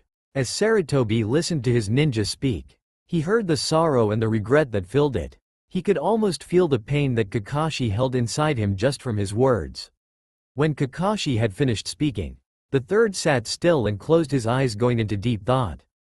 Kakashi knew to stay patient and quiet. For whatever the old man was thinking, it would be an answer that Kakashi needed to hear. Several minutes had passed before the third's eyes opened again, and as Kakashi looked into them, he saw that they were filled with clarity and understanding. The words the Hokage spoke next shocked him. "Kakashi, I want you to bring Naruto into the village." He raised a hand immediately when he saw Kakashi was about to verbally protest. "Please, just hear this old man out." Kakashi nodded. "Bring Naruto into the village. I will arrange for some people to come and meet with the two of you. Walk through the village with them. They shall be a wall unto you and Naruto. Take Naruto to the park that has the largest playground within the village. I will arrange for some ninja with children of their own to be there. That way Naruto may meet other children at or near his age. Then go to one of the restaurants for lunch. This way you don't have to tell Naruto about any of those things just yet. And at the same time, you will be able to grant Naruto's wish to see the village. He is still too young to be burdened with the knowledge of who and what he is. Neither should he know of what you have been through yet either." "When you say some people, I trust I know of them?" asked Kakashi warily. "Yes, they are your peers, but unlike most of your peers, these youths are trustworthy to be around you too. Please, sir, tell me who they are." The third began speaking the names: Asuma, Kurenai, Guy, Anko, Genma, Raida, and even Ibiki. The names were rattled off without hesitation. Kakashi knew from this that the Hokage truly did trust his peers with him and Naruto. "I don't. Listen, Kakashi, you can't hide Naruto out in the woods forever. He is not a damsel in distress in a tower. If you keep him locked away, it will only do the boy more harm than good. I understand what you are saying, sir. But I don't know if I can take that gamble. What if it goes wrong? What if they fail or are unwilling to help if the villagers go on a rampage after us? I've always been alone. I've always had to trust only myself when it came time for me to face the enemy or the villagers. I could never trust my team completely. None of the teams that I had been on. Except when I was on Team 7. Naruto is so important to me. I can't lose him because people decided that dealing with the villagers isn't worth it. Not when it's the traitor and the Jinchuriki that everyone is up in arms about. The third leaned back in his chair and reached for his pipe as he did so. Kakashi, these shinobi I mentioned are not like the rest of the shinobi in this village. When it comes to you, they have always had wanted to work with you. That sir really doesn't mean anything to me. A lot of people want to work with me. But only because they want to trip me up and watch me fall. So they can brag how the prodigy failed to complete the mission with honor. They would love to say that I am just like my father. They would love to say that I'm a traitor and a coward. Kakashi was starting to get angry. His fists were clenched at his sides, while his left eye showed his anger. Kakashi, you spoke of taking a gamble a few moments ago. What would you say if I told you that these people have been trying to get close to you for a long time now? Not as your adversaries but as your friends. They want to be your friends, Kakashi. They have watched the way the other shinobi and even this village has treated you. It boils their blood to see the wrongs that are done against you. I should know this, because I see them watching you. The expressions on their faces as they see others mistreat you. And if you would recall it to mind, you will find that they have stood up for you so many times. It's fear that holds you back, Kakashi. We both know this to be true. Let me ask you this, Kakashi. You trust me, don't you? Have I ever led you wrong with any of my decisions that affected you personally? Kakashi shook his head no. Have I led you astray when I brought Rei Sarahara into your lives? Again, Kakashi shook his head no. Then why can't you trust me now? Silence fell over the room for a few moments. The third could see the war that raged inside of his ninja. He sat patiently waiting for Kakashi to sort it all out and tell him what his answer would be. Kakashi stood with head now bowed. His fists were still clenched and his eye was closed. He wanted so badly to just give in and try reaching out to others again. He had been without any friends or any help for so long. This need had only intensified after the death of his mentor and accepting the responsibility of his little brother. Rei had been the closest thing to a friend Kakashi had for so long. But he couldn't keep her either. The difference was that at least she was still alive. He squeezed his eye tighter shut as he continued to struggle with his thoughts. I know that what the Hokage is telling me is the truth. But the risk is so high. I've never been able to hang on to any of the people that were precious to me. I had so few of them to begin with. But when I thought everything was lost, Sensei gave me his son, my brother, to me. And I realized that I had still one precious person left in this world. If anything happens to Naruto, I couldn't go on. There's just been so much death and loss. Still, I need help. I can't keep Naruto locked away from the world because I'm scared of losing him. The Hokage is right. It will only harm Naruto in the end. A deep sigh was heard exhaling from the young ninja in front of him. The third knew that the decision had been made. Now he waited for Kakashi to give his answer. Kakashi took another breath and looked up at the Hokage. Sir, I will accept your offer. You're right. I can't hide Naruto away from the world. Because I still live in the past. It isn't good for either of us. But especially for him. But I admit that I'm afraid to let him go out there in the world. I don't want him to be alone or hurt or scared. I've been all those things. I want something better for Naruto. The Hokage smiled a small sad smile. Then said, something better you will both have soon. I promise you. It had been decided that the gang would meet with Kakashi and Naruto in 4 days. It would allow for the preparations to be made and the other ninja who had agreed to meet them at the park with their children. The Hokage worked tirelessly at setting everything up. Although, he didn't do it all on his own. His son Asuma had helped as well. Asuma knew the owner of a pizza parlor in the village. There were only 3 such restaurants in Konoha. But this one Asuma went too often. Sometimes to eat pizza but other times he would stop by just to chat up the owner. A young man of 20 years of age. He had received an inheritance from a dead grandmother. He immediately knew what he wanted to do with most of the money. So he set up Shinji's Pizza, comfortable little establishment that housed several tables. 2 large brick ovens with plenty of room to work on the wonderful creations. Ceiling fans were spaced across the ceiling. Not only did they keep the place comfortable, but it also made the hungry customers practically drool as the delicious smell wafted throughout the place.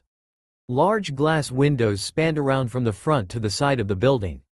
Floor plants were placed in all the corners while hanging baskets hung from hooks driven into the support pillars that were also spaced throughout the building.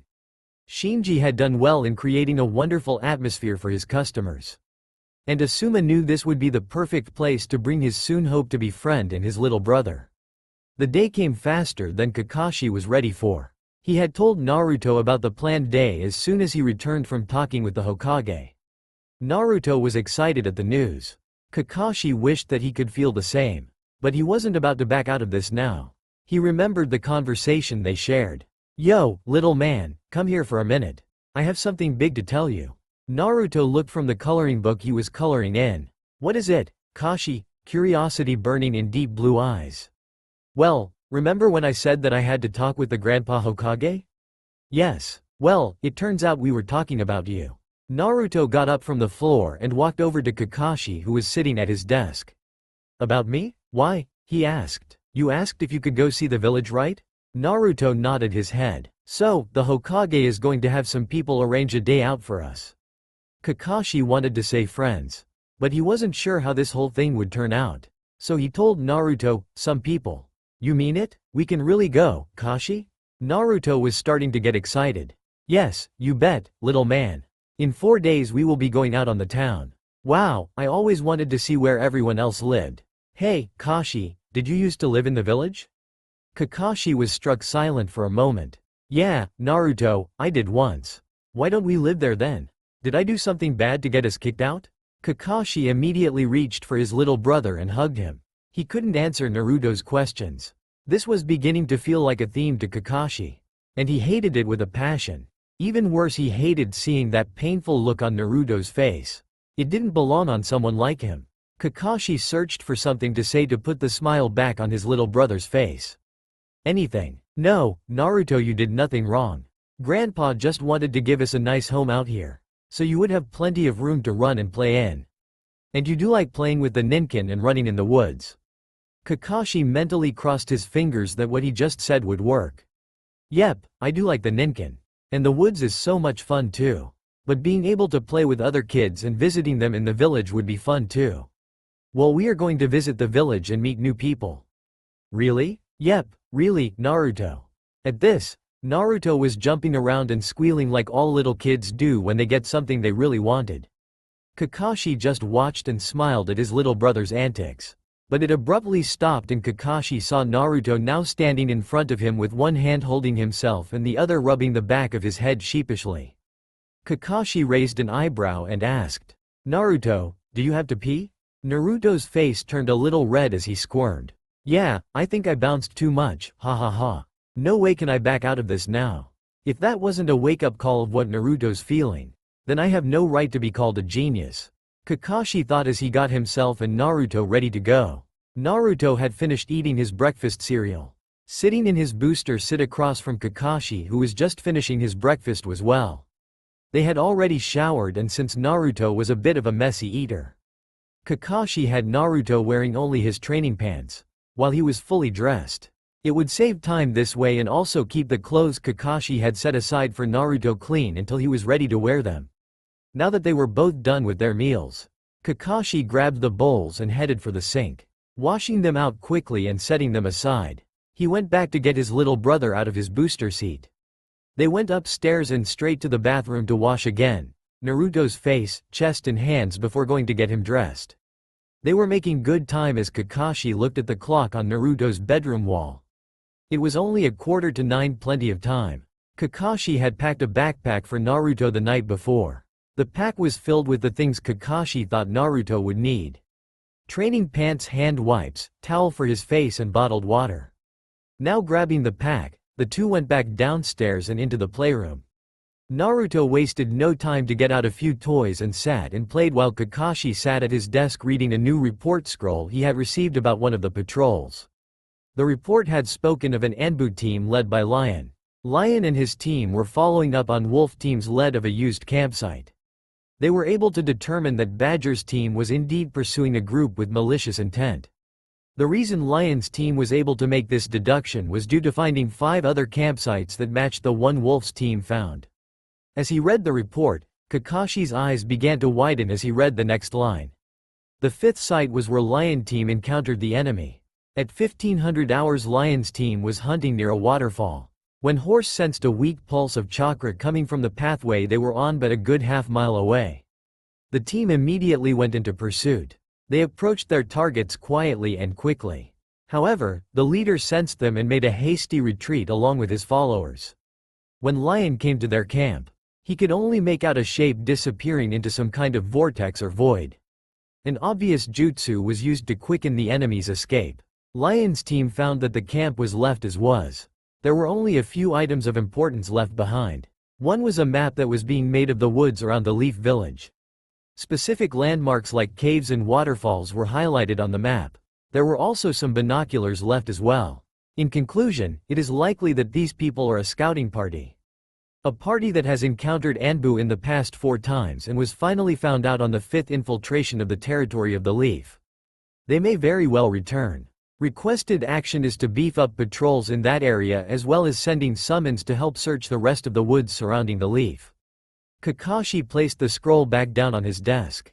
His gut was telling him that whoever it was that was playing hide and seek in the woods with the ANBU is the same person responsible for the QB attack. No matter how hard he tried to think otherwise, Kakashi's gut feeling hung on like a determined pit bull. He broke from his thoughts when he felt a hand on his arm. Looking down, Kakashi found Naruto looking at him with a worried expression. "Kashi, is something wrong? I tried to call to you 3 times but you didn't answer." Kakashi reached over and lifted Naruto into his lap. "Sorry, little man, I got lost in my thoughts. What did you need?" I think it's time to go?" Kakashi looked at the clock on his desk and mentally cursed himself. It was 9:45. They would have to shun Shin to get to the outskirts in time. "Sorry, Naruto, but I've made us a bit late. I need you to go down the hall and use the bathroom before we leave." "Okay, but I don't have to pee now." "Try to anyway, okay? Do it for your big brother." "Okay," sighed Naruto. Kakashi placed Naruto down and the chibi headed for the bathroom. It turned out Big Brother knew what he was talking about. Soon Naruto came back down the hall yelling for Kakashi. His training pants half up his legs while his pants were still around his ankles. "Kashi, help me, please." "Here I come, little man." Kakashi stopped mid-stride. When he got a look at his brother. "Whoa, got brief problems, eh?" chuckled Kakashi as he quickly walked up to Naruto. "They don't want to come up. My butt is getting cold already." A frustrated Naruto replied. "Hold on, they're twisted a little." Again Kakashi couldn't help but laugh. He got his brother's clothes situated on him properly. Then they went back down to the bathroom to wash Naruto's hands. Once done they went and grabbed what they would need for the trip out. For Kakashi, it was the backpack. For Naruto, it was his plushy fox. They made it outside and Kakashi locked the door and off they went. They teleported to the outskirts and found the gang was all there. Kakashi walked up to them slowly holding Naruto's hand. Naruto had a tight grip on his plushie and small smile on his face. The group watched them approach. Some of them smiled at them while others were giving them nods of approval. But it was Guy who actually broke the silence and the ice in one fell swoop. He quickly stood in front of the rest of his group and while striking a good guy pose. "Welcome, my eternal rival." Guy flashed his grand megawatt smile and nearly blinded the two looking at him. "Are you ready to have some much overdue youthful fun?" "Guy, could you please turn it down a bit? You're scaring them, and we haven't even gotten into the village yet," replied Enko sarcastically. "Yeah, Guy, you're ruining our attempt at a first good impression," whined Genma. "It's already much too late for that," said Asuma thoughtfully. Kurenai, who was standing next to Asuma, let out a giggle at that. Guy turned back to his group unflappable and with even more vigor said, "My esteemed colleagues, we shouldn't try to bury the youthful passion that flows in all of us. We should let it out and express it while we are young. Well, I for one have heard enough rambling about youth. Let's get this show started before Kakashi and Naruto decides that it isn't a good idea to come into the village after all," replied Ibiki. "I think the show has already started, Ibiki. But yeah, let's go already." Raida says as he watches Kakashi shrugging his shoulders at a confused Naruto. The entourage makes its way through the village with ease. The villagers looked at the group but said nothing. Some went on about their business. A few, however, couldn't resist giving glares. The glares were aimed at Kakashi and Naruto. But because of the two walking with the others, those glares had little effect. Everyone in the group felt and saw the glares that were aimed their way. And Kakashi was acutely aware of them at all times. He kept his guard up and kept Naruto close as they walked. For his part, Naruto noticed the ill looks they were receiving. He didn't understand why so many people were looking at them that way. But he was a child, so attention never stayed on them for long. "Look, Kashi, look," shouted Naruto as he pointed. "It's the Hokage faces. And there's Grandpa too." "I see, Naruto. Maybe we can go up there sometime. You can see the whole village from up there. We can stand on top of their heads?" Naruto asked with a curious look. Anko turned around and answered. "Yep, you sure can." "Wow, can we go up there now?" "Sorry, little man, but we have some more people we need to meet at a very different special place. We'll go to the Hokage faces another time." An apologetic, Kakashi replied. "A special place?" "Yes, Naruto, it's a place I think you will like." Kurenai spoke up for the first time. Genma was walking along the left side of Kakashi. His senbon moving periodically at the corner of his mouth. "Hey, does it feel like we forgot to do something before we started walking through the village?" "No, I can't think of anything out of the ordinary, my youthful friend," replied Guy, who was walking in front of Kakashi. "We didn't introduce ourselves," a pensive Ibiki said. "Oh, sorry about that, Kakashi, and you too, Naruto. I'm Genma. The one standing tall beside you, Naruto, is Ibiki." Ibiki nodded to the little guy. Genma continued. "In front of you is Anko. Watch out for that one. She plays with snakes." Genma had to duck suddenly as Anko swung half-heartedly at him. "Don't mind him, kid. I'm not that bad." Continuing the introductions, Genma pointed over at the man with the thick scars on his face. "That man behind you is none other than Raida."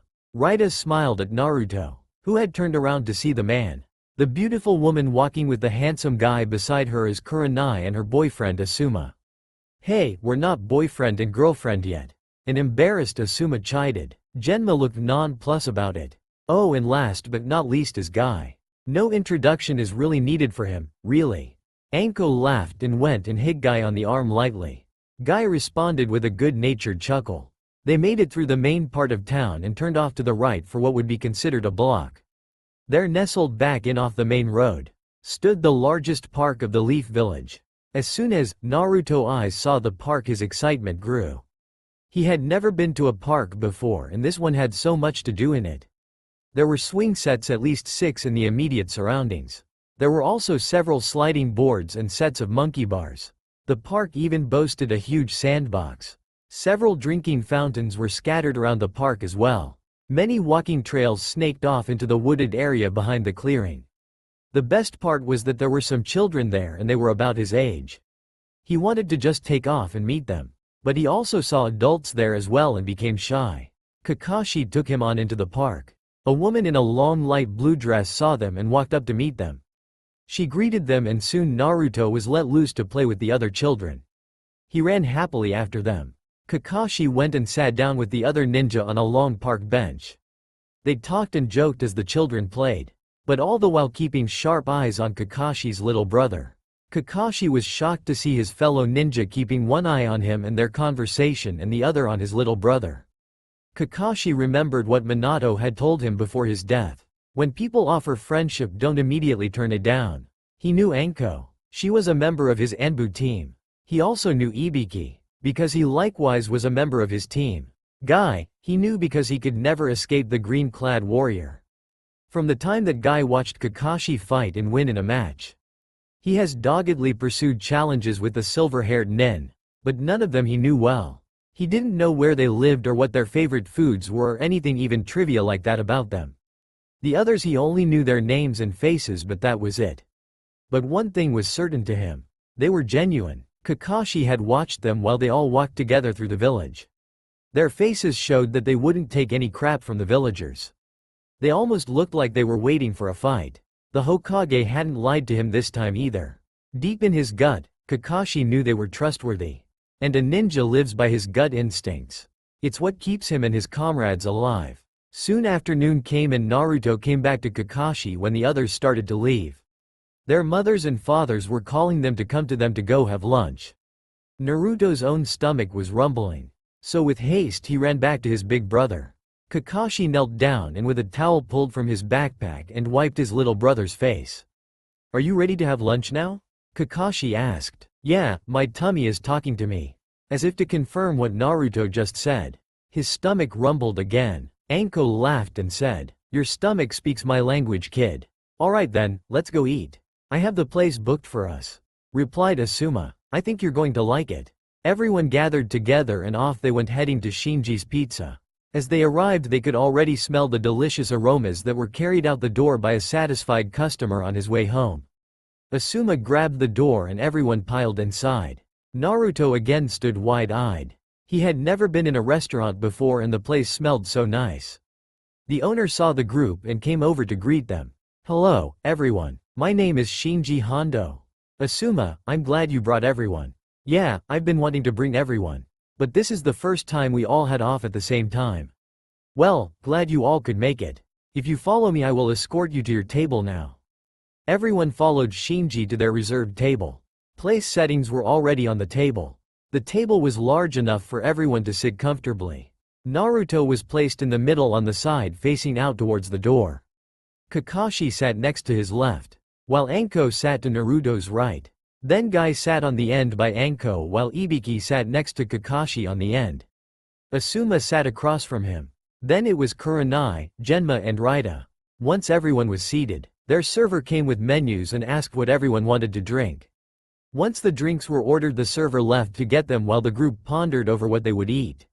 Several trays of pizza and lots of talk and laughter later everyone was finally full and it was time to go home. Naruto was taken to the bathroom. Then they all left, heading back down the street. Again many villagers ignored the entourage as it proceeded down the street. But there were still others who again glared intently at them. One man made a move towards Naruto but Ibiki had the man pinned up against a wall so fast. The man didn't even know how it happened. He was threatened and released.